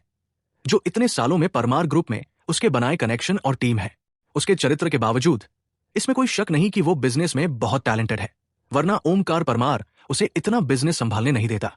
तो उसने पहले ही अपना प्लान बना लिया था। नाम के लिए उसे लक्षित की मदद करनी थी और वो सिर्फ एक जनरल मैनेजर होता। असल में वो कंपनी का सारा बिजनेस अपने हाथ में लेना चाहता है, लक्षित को मैनेजर के पद से हटाना चाहता है और अपने दोस्तों को अलग अलग पोस्ट पर रखना चाहता है। ये बातें अभी नहीं दिखती। ओमकार परमार की नजर में भी वो सच में लक्षित की मदद कर रहा है, लेकिन एक बार जब ओमकार परमार सच में मर जाता है तो वो तुरंत अपने कनेक्शन और रिसोर्स का इस्तेमाल करके परमार परिवार के एसेट्स को थोड़े समय में निगल सकता है। उस समय बोर्ड के डायरेक्टर लक्षित का कोई मतलब नहीं होगा और वो सिर्फ कंपनी को बैंकरप्ट घोषित कर सकते हैं, जिससे भारी कर्ज हो सकता है। ओमकार परमार ने उनकी बातों पर कोई कमेंट नहीं किया, बल्कि मुस्कुराते हुए खड़े हुए और कहा, आप लोगों को इस मामले पर बात करनी चाहिए। मैंने पहले ही लक्षित को बता दिया है कि ब्रदर्स इन्वेस्टमेंट कंपनी के मामलों से मेरा कोई लेना देना नहीं होगा और मैं इसे सिर्फ उसी पर छोड़ दूंगा। ठीक है, तुम्हारी मां चाहती है कि मैं आज उनके साथ शॉपिंग पर जाऊं। मेरे जाने का समय हो गया है। यह कहकर उन्होंने दरवाजा खोला और लिविंग रूम से बाहर चले गए। बूढ़े आदमी की परफॉर्मेंस देखकर अर्णव को और भी यकीन हो गया कि वो लक्षित को टेस्ट कर रहा था, ये देखने के लिए कि क्या उसका बायोलॉजिकल बेटा उसके गॉडसन को हरा सकता है। ओमकार परमार के जाने के बाद अंकित परमार ने फिर से लक्षित से कहा, भाई, तमीज मत दिखाओ और शर्मिंदा मत हो। परमार परिवार में सिर्फ 2 भाई हैं। ये तो होना ही है कि मैं तुम्हारी मदद करूं। तो फिर पहले मैं तुम्हें धन्यवाद देता हूं, भाई। हालांकि लक्षित थोड़ा डल बर्ताव करता है, खासकर अपनी हाइट की वजह से बहुत से लोग उसे बेवकूफ समझते हैं। असल में ऐसा नहीं है। उसे पूरी तरह से ओमकार परमार का तेज दिमाग विरासत में मिला था। उसने कहा, हालांकि मैं चाहूंगा कि मेरा भाई आकर मेरी मदद करे, लेकिन दुख की बात है कि मैं कंपनी में सिर्फ वाइस प्रेसिडेंट हूं और बड़े फैसले अभी भी चेयरमैन को ही लेने हैं। अंकित परमार खबर मिलते ही जल्दी से वहां पहुंचे। उन्हें ब्रदर्स इन्वेस्टमेंट कंपनी के बारे में ज्यादा जानकारी नहीं थी। उनके हिसाब से 2000 करोड़ के इन्वेस्टमेंट वाली ये कंपनी वो एसेट थी जो ओमकार परमार ने अपने बेटे को दी थी। उन्होंने कभी उम्मीद नहीं की थी कि लक्षित सिर्फ एक वाइस प्रेसिडेंट है। क्या मेरे गॉडफादर ने अभी नहीं कहा था कि तुम ब्रदर्स इन्वेस्टमेंट कंपनी के इंचार्ज होगे? वो अभी भी खुद प्रेसिडेंट के तौर पर क्यों काम कर रहे हैं? मैं बाद में उनसे बात करने वाला हूं। ऐसा करना ठीक नहीं है। जब पावर देनी होती है तो तुम्हें उसे देना ही पड़ता है। आखिर आने वाला परमार परिवार तुम्हारा है, भाई। अंकित परमार ने ऐसा दिखाया जैसे वो पूरी तरह से लक्षित के बारे में सोच रहे हों। भाई, तुम जैसा सोच रहे हो वैसा नहीं है। मेरे पापा को सच में कंपनी की कोई परवाह नहीं है। लक्षित ने अर्णव के कंधे पर हाथ रखा और कहा, कंपनी का चेयरमैन यानी कि मेरे भाई अर्णव है, जिसके पास 51% शेयर है। उसकी बात सुनकर अंकित परमार चौंक गया और उसने फिर से अर्णव को सिर से पैर तक देखा। पहले उसे लगा कि यह कंपनी का कोई आम शेयर होल्डर या लक्षित का दोस्त है, लेकिन उसे उम्मीद नहीं थी कि वो चेयरमैन निकलेगा। मुझे समझ नहीं आ रहा कि ओमकार परमार ने ऐसा फैसला क्यों किया। क्या ऐसा हो सकता है कि ये नौजवान उसकी नाजायज औलादों में से एक है, लेकिन वो बिल्कुल भी उसकी तरह नहीं दिखता। इसके अलावा अगर ये नाजायज औलाद है तो अपनी अभी की पहचान और हैसियत से वो अपने पुरखे को पूरी तरह पहचान सकता है और कबीले में वापस आ सकता है और इसे छिपाने की कोई जरूरत नहीं है। लेकिन वो जल्द ही सदमे से उबर गया और जोश से बोला, मुझे कभी उम्मीद नहीं थी कि भाई अर्णव इतने जवान और होनहार है। वो जरूर कोई बहुत कम उम्र का टैलेंट होगा जो मेरे गॉडफादर उसे इतना महत्व देते हैं। मिस्टर परमार ने मेरी तारीफ की। अर्णव ने बस थोड़ा सा सिर हिलाया। हालांकि दूसरी पार्टी ने अच्छा भेस बदला था, फिर भी वो अंकित परमार की आंखों में दिखावे और दुश्मनी को अच्छी तरह देख सकता था। अंकित ने आगे कहा, मिस्टर अर्णव पहले कहाँ काम करते थे? क्या वह किसी बड़ी ग्रुप कंपनी के सीईओ थे? अर्णव ने कहा, मैं एक पुराने जमाने का डॉक्टर हूं। ओह, डॉक्टर बहुत अच्छे हैं। वो बीमारियों का इलाज करते हैं और जानें बचाते हैं। उनका कैरेक्टर बहुत अच्छा है। ये आदमी तारीफों से भरा था, लेकिन उसकी आंखों में नफरत की एक चमक थी। साथ ही उसने राहत की सांस ली। अगर वो कोई बिजनेस एलिट होता तो चीजें संभालना आसान नहीं होता, लेकिन दूसरी पार्टी तो बस एक पारंपरिक पुरानी दवा का डॉक्टर है और वो बिजनेस मैनेजमेंट में अच्छा नहीं होगा, इसलिए उसके पास कुछ एक्शन लेने का मौका है। उसने चेहरे पर मुस्कान के साथ कहा, भाई अर्नव, तुम लक्षित के भाई हो और वो भी मेरा भाई है। चिंता मत करो, जब तक मैं जनरल मैनेजर के तौर पर काम करूंगा, मैं अपने कई सालों के अनुभव से कंपनी को जरूर अच्छे से चलाऊंगा। तुम्हें और लक्षित को बस इंतजार करना है और पैसे गिनने हैं। इस आदमी ने पहल की और सीधे खुद को जनरल मैनेजर की जगह पर रख लिया। अर्नव ने उसके साथ बहाने बनाने की जहमत नहीं उठाई और सीधे कहा, मुझे माफ करना मिस्टर परमार, हमारे जनरल मैनेजर का सिलेक्शन पहले ही हो चुका है। अंकित परमार के चेहरे पर भाव थोड़े रुके और फिर उन्होंने कहा, भाई लक्षित, भाई अर्नव, मैं आपको बता दूं, मेरे कई सालों के अनुभव के आधार पर जनरल मैनेजर का पद बहुत जरूरी है और कंपनी के कामकाज की सफलता या असफलता पूरी तरह से जनरल मैनेजर पर निर्भर करती है। मैं और कुछ कहने की हिम्मत नहीं कर सकता, लेकिन आपके भाई यानी कि मैं इतने सालों से शॉपिंग मॉल में कड़ी मेहनत कर रहे हैं और हम अभी भी बिजनेस मैनेजमेंट में बहुत अच्छे हैं, जिसकी तुलना आम लोग नहीं कर सकते।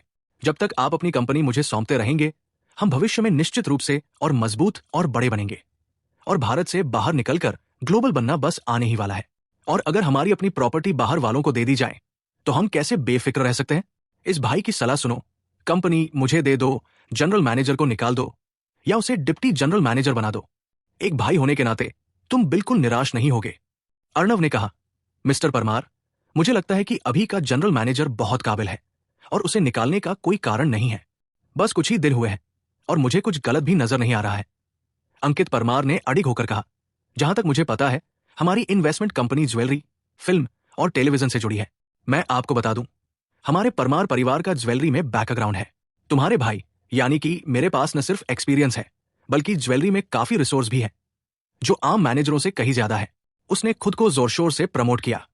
अगर उसे जनरल मैनेजर की पोस्ट नहीं मिली तो वो ब्रदर्स इन्वेस्टमेंट कंपनी को कंट्रोल नहीं कर पाएगा।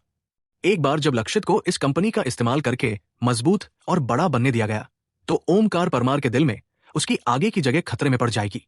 लेकिन उसने जो भी कहा, अर्णव अभी भी बेपरवाह लग रहा था और उसने बिल्कुल भी हटने का इरादा नहीं दिखाया। मिस्टर परमार, मुझे लगता है कि अभी के जनरल मैनेजर हमारे लिए ज्यादा सही है। अंकित परमार ने लगभग मुंह से पुराना खून थूक दिया। उसकी पहचान क्या है? वो परमार ग्रुप का वाइस प्रेसिडेंट है।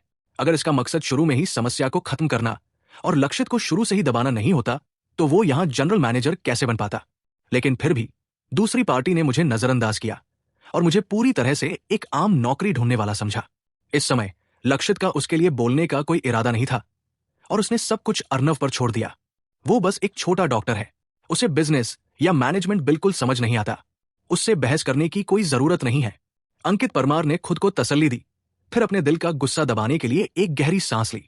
अंकित परमार मुस्कुराते रहे और बोले, भाई अर्णव, हो सकता है कि तुमने जेड इंडस्ट्री में कदम न रखा हो। इस इंडस्ट्री में नेटवर्क रिसोर्स सच में बहुत जरूरी है। सिर्फ कनेक्शन से ही तुम्हें अच्छे सप्लाई चैनल मिल सकते हैं। एक लंबे समय तक चलने वाला, स्टेबल, हाई क्वालिटी और कम लागत वाला सप्लाई चैनल किसी कंपनी की जिंदगी या मौत तय कर सकता है। हो सकता है तुम्हें यह पूरी तरह समझ ना आया हो। जरा सोचो, अगर कोई हीरा बहुत अच्छा बिकता है और तुम बहुत पैसा बनाने वाले हो तो अचानक वो आउट ऑफ स्टॉक हो जाता है। लेकिन तुम्हारे भाई और मेरे इस एरिया में बहुत अच्छे कनेक्शन है। अफ्रीका के मशहूर डायमंड टाइकून गैंगपोज मेरे दोस्त हैं। उनके पास 12 हाई क्वालिटी डायमंड माइन है। एक डायमंड इंडस्ट्री बेस तो छोड़ ही दो, 3 या 5 भी स्टेबल सप्लाई बनाए रख सकते हैं। वो झूठ नहीं बोल रहे थे। परमार ग्रुप के ज्यादातर डायमंड गैंगपो से ही आते थे। अंकित परमार इस बार पूरी तैयारी से आया था। जनरल मैनेजर की पोस्ट पाने के लिए उसने अपने लिए 3 तुरुप के पत्ते तैयार किए थे। पहला वाला उसकी पहचान और एक्सपीरियंस के बारे में था, लेकिन अर्णव और लक्षित ने इसकी बिल्कुल भी वैल्यू नहीं की और इसका उम्मीद के मुताबिक असर भी नहीं हुआ। दूसरा तुरुप का पत्ता उसके अपने डायमंड रिसोर्स चैन है। उसकी राय में उसके अपने दखल के बिना नई बनी जेड इंडस्ट्री बेस के लिए अच्छे सप्लाई चैनल ढूंढना मुश्किल होगा। अर्णव के मुंह का कोना सिकुड़ गया। उसे उम्मीद नहीं थी कि यह आदमी गोमपोज का दोस्त है, लेकिन उसे यह नहीं पता था कि गोमपोज अभी मर चुका है। अगर उसने अफ्रीका जाने से पहले यह बात कह दी होती तो अंकित परमार की बातें शायद मुझे इंप्रेस कर पाती, लेकिन अब यह बिल्कुल अलग है। उसे किसी सप्लाई चैनल की बिल्कुल भी जरूरत नहीं है। यहां तक कि गोमपोज की फैमिली की दौलत भी उसने खुद ही खाली कर दी है और उसके पास इतने कम समय में सप्लाई कैपेसिटी भी नहीं है। उन्होंने कहा, मिस्टर परमार, मैं आपकी मेहरबानी की तारीफ करता हूं। बस बात यह है कि अब हमारे पास डायमंड्स का काफी रॉ मटेरियल है और हमें उन्हें कम समय में सप्लाई करने की जरूरत नहीं है। लक्षित ने उनसे यह भी कहा, हाँ भाई, अर्नव अफ्रीका गया था और बहुत सारा डायमंड रॉ मटेरियल वापस लाया है, जो थोड़े समय के लिए काफी है।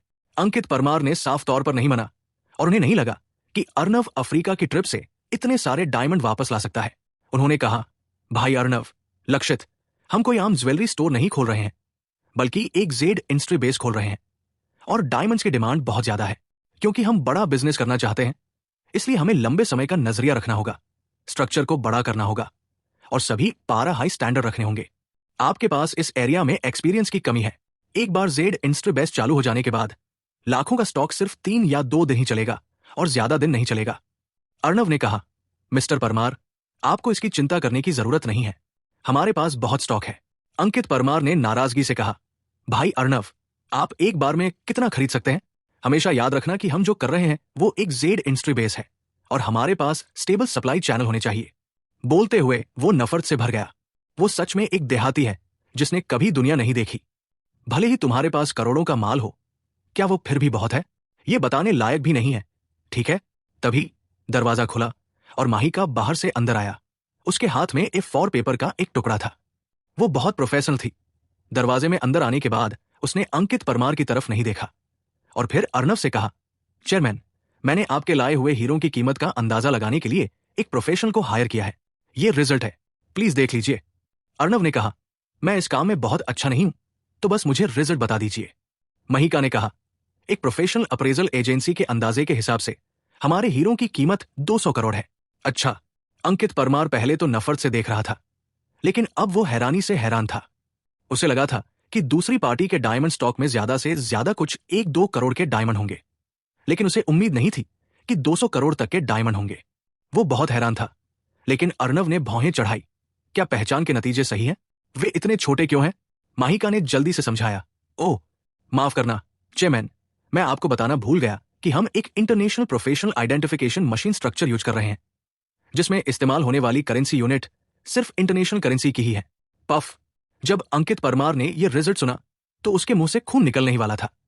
200 करोड़ अभी भी 200 करोड़ इंटरनेशनल करेंसी थी, जो भारतीय करेंसी में 14,00 करोड़ के बराबर थी। दोस्तों, आपको बता दूं, उस समय हजारों साल आगे अभी के US डॉलर की परेशानी को निपटाने के लिए एक इंटरनेशनल करेंसी बनाया गया। फिर इसकी हेड ऑफिस उस समय खोजी जी गई एक अज्ञात द्वीप पर बनाया गया। इस प्रकार अगर 2 देश राजी हैं तो अंतर्राष्ट्रीय लेन देन के लिए अपनी अपनी देश की करेंसी एक्सचेंज को व्यवहार कर सकते हैं, लेकिन देशों के बीच कोई दिक्कत हो तो इंटरनेशनल करेंसी का भी उसे कर सकते हैं। इस प्रकार उस समय एक इंटरनेशनल करेंसी लगभग 7 भारतीय रुपया के बराबर है। अब कहानी में वापस। 14,00 करोड़ रुपए की हीरों की स्टॉक, इतनी बड़ी मात्रा में स्टोर किए गए सामान के साथ उनके परमार ग्रुप की ज्वेलरी स्टोर की ग्लोबल चेन भी शायद इसे 10 से 8 साल तक सपोर्ट कर सकती है। आपको पता होना चाहिए कि सामान का स्टोरेज सिर्फ रफ डायमंड्स है।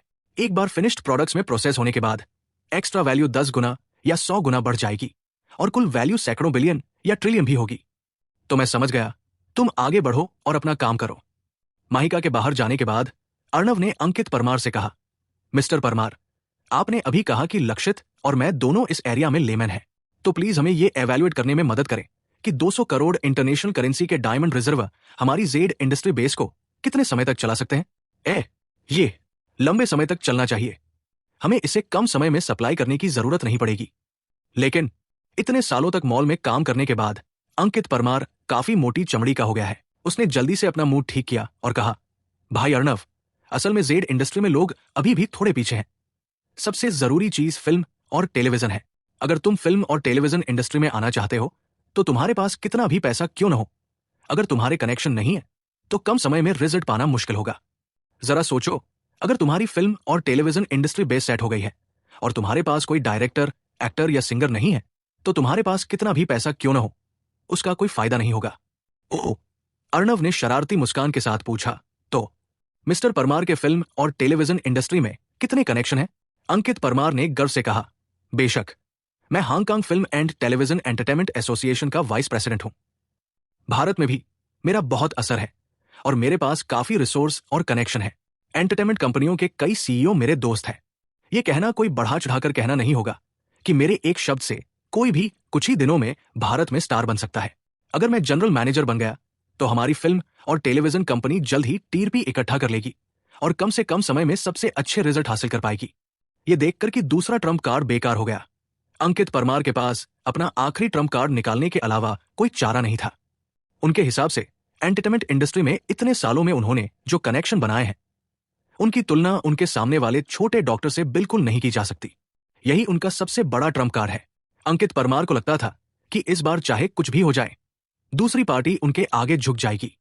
अगर उन्हें जनरल मैनेजर का काम न भी मिले तो भी वे अपनी पावर से मदद मांगेंगे। नतीजा ये हुआ कि उन्हें एक बार फिर निराशा हुई। अर्णव अभी भी बेपरवाह दिखे और मुस्कुराते हुए बोले, मिस्टर परमार की कामयाबी सच में तारीफ के काबिल है, लेकिन हमें इसकी जरूरत नहीं है। फिल्म और टेलीविजन इंडस्ट्री में आने के लिए हमारे अपने इंतजाम है। इंतजाम? आप क्या इंतजाम कर सकते हैं? आपको पता होना चाहिए कि फिल्म और टेलीविजन इंडस्ट्री में जो लोग हैं वे बहुत जाने माने स्टार हैं। वे बहुत घमंडी होते हैं और आम लोग उन्हें बिल्कुल भी सीरियसली नहीं लेते। एक के बाद एक रिजेक्ट होने के बाद अंकित परमार थोड़ा गुस्सा हो गए। उसने अपना पिछला दोगलापन एक तरफ रखकर साफ साफ कहा, मुझे नहीं लगता कि मेरे कनेक्शन के बिना आप कम समय में डायरेक्टर और स्टार को हायर कर सकते हैं। इसी समय लिविंग रूम का दरवाजा खुला और वेटर एक लंबी औरत के साथ अंदर आया। वो विजिटर कोई और नहीं बल्कि आलिया चक्रवर्ती थी, जो चक्रवर्ती परिवार की सबसे बड़ी बेटी थी। आज उसने काले रंग का चौंगसम पहना हुआ था। टाइट फिटिंग चौंगसम न सिर्फ उसके बहुत सेक्सी फिगर पर अजीब नहीं लग रहा था, बल्कि एक अलग तरह का लालच भी दे रहा था। अंकित परमार की आंखें चमक उठीं। हालांकि उसने अनगिनत औरतों के साथ काम किया था, लेकिन उसने पहली बार इतनी टॉप नॉच औरत देखी थी। लेकिन आलिया चक्रवर्ती ने उसकी तरफ देखा तक नहीं। वो मुस्कुराई और अर्णव से कहा, मिस्टर अर्णव, मैं यहां हूं। मैं आज पूरी ईमानदारी से यहां हूं। बोलने के बाद उसने पीछे हाथ हिलाया और एक के बाद एक दर्जन लोग अंदर आए। आगे 3 आदमी चल रहे थे। सभी लगभग 50 या 60 साल के थे। एक की दाढ़ी बड़ी थी, एक के बाल नहीं थे और एक के बड़े पीले दांत थे। हालांकि ये तीनों लोग दिखने में बहुत अच्छे नहीं थे, लेकिन वे वाकई एंटरटेनमेंट इंडस्ट्री में मशहूर हैं और सभी जाने माने डायरेक्टर हैं। उनके पीछे 7-8 और आदमी और औरतें अंदर आए। ये आदमी हैंडसम थे और औरतें खूबसूरत थी और वे सभी उत्तरी भारत के साथ साथ पूरे भारत में भी जाने माने स्टार थे। इतने सारे सेलिब्रिटी एक साथ हो, अगर आप बाहर निकलेंगे तो यकीनन अनगिनत ग्रुपी चीख पड़ेंगे। अंकित परमार का एक्सप्रेशन थोड़ा अजीब हो गया। उसने अभी कहा था कि दूसरी पार्टी डायरेक्टर या स्टार को नहीं बुला सकती, लेकिन पलक झपकते ही एक दर्जन से ज्यादा लोग अंदर आ गए, जिससे उसे सच में थोड़ा थप्पड़ लगा। आलिया चक्रवर्ती ने हाथ हिलाया और इन लोगों को पीछे हटने को कहा। फिर वो अर्णव के पास आई, एक कुर्सी खींची और उसके बगल में बैठ गई। मिस्टर अर्णव, क्या मैं ईमानदार नहीं हूं? जब तक हम दोनों साथ काम करेंगे, ये हमारी कंपनी के कॉन्ट्रैक्टेड कलाकार होंगे। अगबाड़ी परिवार कई सालों से फिल्म और टेलीविजन इंडस्ट्री में काम कर रहा है और उसकी बहुत ताकत है। ये डायरेक्टर और स्टार सभी उसके आर्टिस्ट हैं। ब्रदर्स इन्वेस्टमेंट कंपनी से कॉपरेशन लेने के लिए उसने बहुत पैसा भी खर्च किया। अर्णव ने उसके साथ थोड़ा बर्ताव किया। वो मुस्कुराया, फिर अंकित परमार की तरफ देखा। मिस्टर परमार, आप क्या सोचते हैं? ये एक नई बनी फिल्म और टेलीविजन कंपनी के लिए इतने सारे आर्टिस्ट होना पहले से ही मुश्किल है, लेकिन अंकित परमार आखिर खुद को थप्पड़ नहीं मार सकता। उसने कहा, बस ठीक ठाक। हालांकि ये लोग पुरानी एंटरटेनमेंट इंडस्ट्री में कुछ मशहूर हैं, लेकिन वे टॉप वाले नहीं हैं। वे अकेले काफी नहीं हैं। उसने जो कहा वो सही है। चक्रवर्ती परिवार का असर ज्यादा से ज्यादा उत्तरी भारत एरिया तक ही है और उनकी एंटरटेनमेंट कंपनी तो बस सेकंड रेट कंपनी है और उनका स्टार पावर भी कुछ कम है। ठीक इसी वजह से एम्बिशियस आलिया चक्रवर्ती अर्णव से कॉपरेशन करने के लिए बेताब है, ताकि अपनी एंटरटेनमेंट कंपनी को और मजबूत और बड़ा बनाने के लिए बड़ी रकम लगा सके और देश के टॉप रैंक में शामिल हो सके। इसी समय दरवाजा फिर से खुला और माहिका एक अधेड़ उम्र के आदमी के साथ अंदर आई। लोगों को देख के बाद अधेड़ उम्र के आदमी ने अर्णव से कहा, क्या ये मिस्टर अर्णव है? हाँ, मैं ही हूं। आप कौन है? कंफर्मेशन मिलने के बाद अधेड़ उम्र के आदमी के चेहरे पर तुरंत और इज्जत आ गई। हेलो मिस्टर अर्णव, मैं सूरज कुमार हूं, सेंट्रल जोन एंटरटेनमेंट कंपनी का जनरल मैनेजर। मिस ग्रीष्मा ने हमें यहां आने के लिए कहा था। आलिया चक्रवर्ती और अंकित परमार दोनों के चेहरे के भाव बदल गए जब उन्होंने सुना कि वे सेंट्रल जोन एंटरटेनमेंट कंपनी से हैं। ये भारत की लीडिंग टॉप एंटरटेनमेंट कंपनी है जिसमें अनगिनत फर्स्ट लाइन कलाकार हैं। इसके अलावा इस कंपनी के पास बहुत सारा फंड और एक मजबूत बैकग्राउंड है। अफवाह है कि इसके पीछे का बड़ा बॉस राजधानी का एक टॉप परिवार है। अर्णव ने पूछा, ग्रीष्मा, उसने तुमसे क्या करने को कहा? सूरज कुमार ने कहा, मिस्टर अर्णव, मिस ग्रीष्मा ने सुना है कि तुमने एक नई इन्वेस्टमेंट कंपनी बनाई है और फिल्म और टेलीविजन इंडस्ट्री में आने का प्लान बना रहे हो। मैं तुम्हारे लिए कुछ लोगों को लाया हूं। बोलने के बाद उसने अपनी पीठ पीछे हाथ हिलाए और दरवाजे के बाहर से 1 दर्जन और लोग अंदर आ गए। ये लोग पुरुष और महिला दोनों हैं। स्टाफ स्ट्रक्चर के मामले में वे आलिया चक्रवर्ती द्वारा लाए गए लोगों से बहुत अलग नहीं हैं, लेकिन कीमत और असर के मामले में वे एक जैसे नहीं हैं। चाहे डायरेक्टर हो या स्टार, वे भारत के टॉप लोग हैं। अगर आप उन्हें आम दिनों में रखेंगे तो वे पक्का बड़े शॉट होंगे कि आपके पास पैसे होने पर भी आप उन्हें हायर नहीं कर सकते। अर्णव आमतौर पर कलाकार के पीछे नहीं भागते और वो अपने सामने वाले लोगों से ज्यादा परिचित नहीं है, लेकिन आलिया चक्रवर्ती के एक्सप्रेशन से देखा जा सकता है कि ये पक्का एक सुपर गिफ्ट पैकेज है। उन्होंने कहा, मैं इस सहायता स्वीकार करूंगा और इसके लिए मिस ग्रीष्मा को शुक्रिया कहना। सूरज कुमार के एक्सप्रेशन में कुछ अजीब बदलाव दिखे और उन्होंने कहा, मिस्टर अर्णव, मिस ग्रीष्मा ने कहा है कि अगर आप उन्हें धन्यवाद देना चाहते हैं तो आपको खुद आना होगा। बस शुक्रिया की वार्ता भेजने से कुछ नहीं होगा। अच्छा, मुझे उम्मीद नहीं थी कि इस बाघिन की ऐसी रिक्वेस्ट होगी।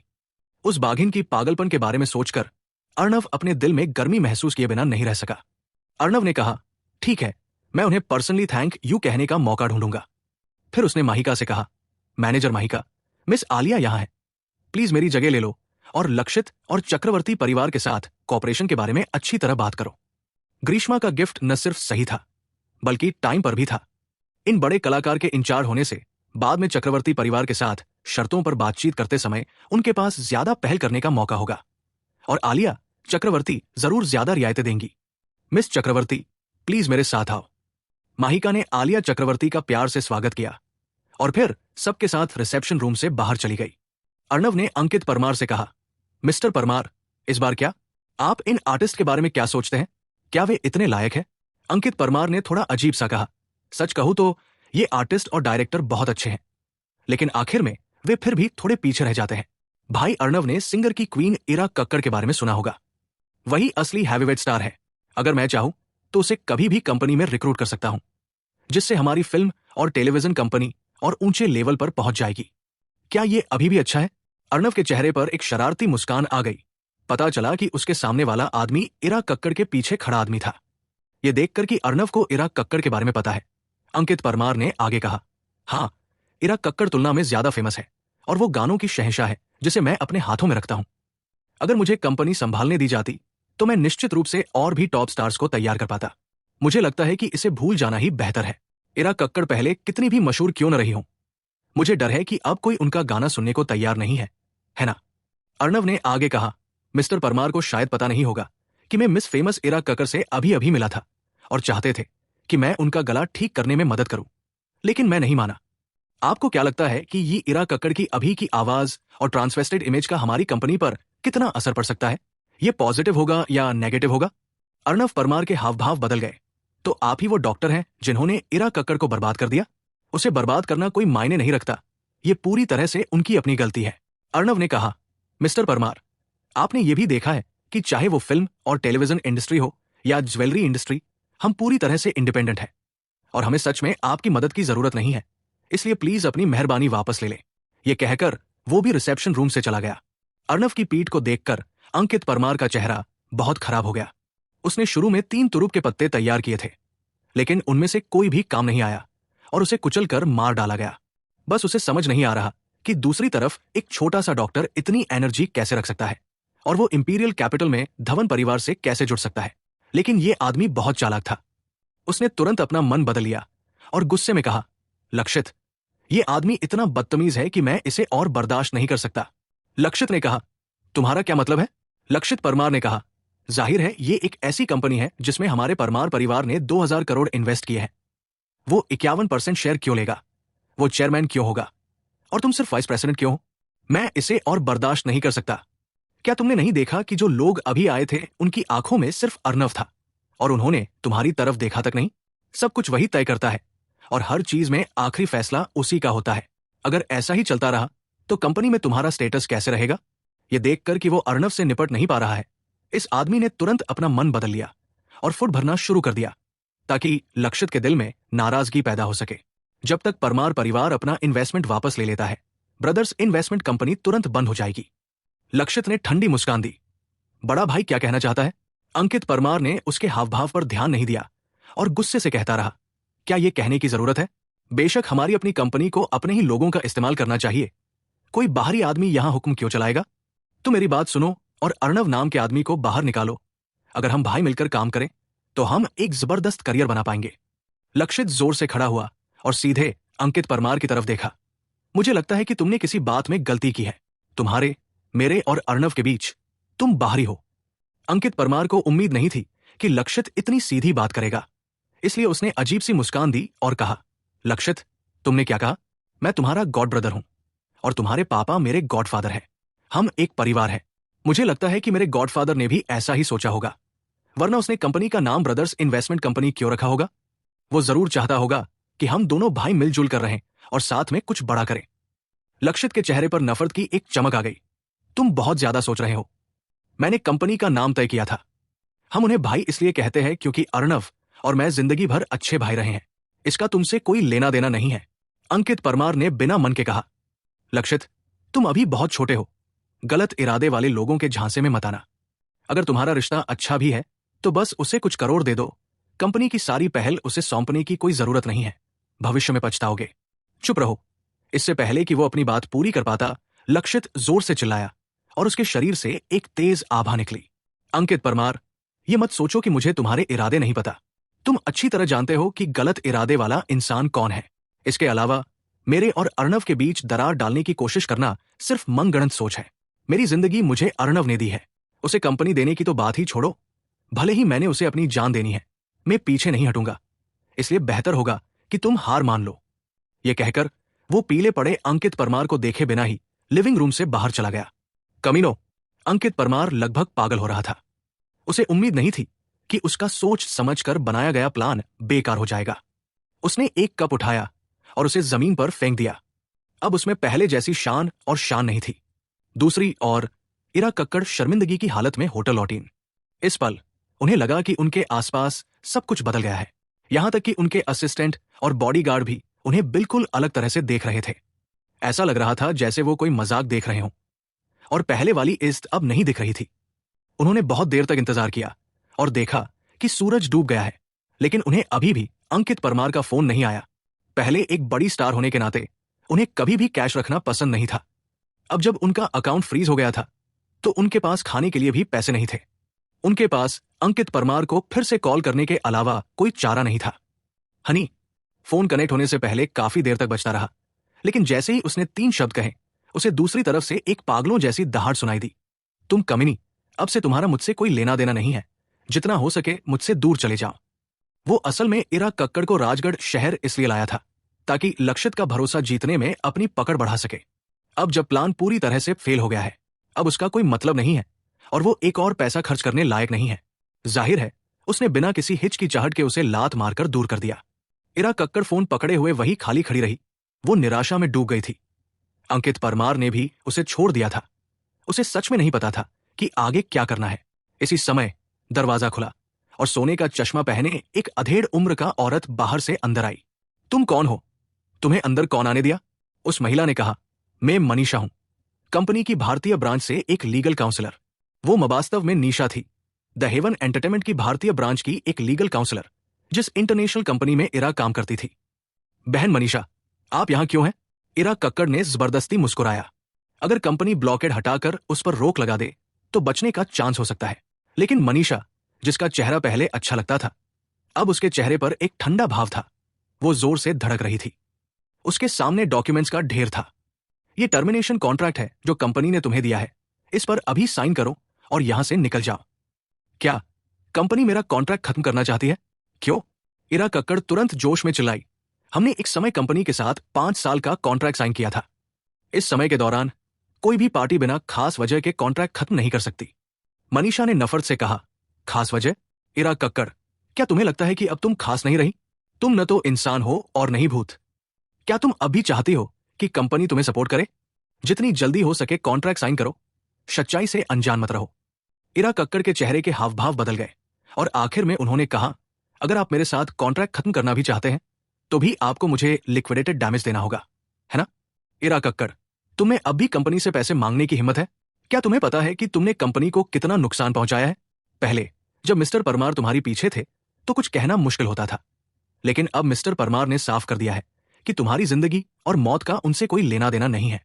मनीषा का सब्र जवाब दे गया और उसने अपने बगल में खड़े बॉडीगार्ड से कहा, इधर आओ और साइन और फिंगरप्रिंट ले लो। जो बॉडीगार्ड पहले इरा कक्कड़ की बहुत इज्जत करता था, उसने तुरंत अपना हाव भाव बदल लिया और उसका हाथ पकड़कर साइन करने और फिंगरप्रिंट लेने के लिए आया और जल्दी से टर्मिनेशन कॉन्ट्रैक्ट पूरा कर दिया। तुम ये नहीं कर सकते। वो बहुत ज्यादा विरोध करना चाहती थी, लेकिन बदकिस्मती से वो उन बॉडीगार्ड्स का मुकाबला नहीं कर सकती थी। मनीषा ने कॉन्ट्रैक्ट लिया और उसे देखा, खुशी से सिर हिलाया और एक कॉन्ट्रैक्ट इरा कक्कड़ के चेहरे पर थमा दिया। अब से तुम्हारा कंपनी से कोई लेना देना नहीं होगा और तुम्हारी सारी चीजें वापस ले ली जाएंगी, क्योंकि हम एक दूसरे को कई सालों से जानते हैं। मैं तुम्हारे कपड़े नहीं उतारूंगी। निकल जाओ यहां से। इरा कक्कड़ कुछ और कहना चाहती थी, लेकिन कई बॉडीगार्ड्स ने उनके हाथ पैर पकड़कर कमरे से बाहर निकाल दिया। वो हैरान परेशान होटल से बाहर चली गई। उनके पास कोई पैसा नहीं था, हाथ में सिर्फ टर्मिनेशन कॉन्ट्रैक्ट था। अभी उसके पास विदेश की नेशनैलिटी थी, भारत की नहीं। तो फिर वीजा खत्म होने के बाद क्या करेगी? अब तो उसकी विदेशी कंपनी उसको विदेश जाने की चांस दिए बिना ही उसके साथ भारतीय ब्रांच के जरिए ही कॉन्ट्रैक्ट टर्मिनेट करवा दिया।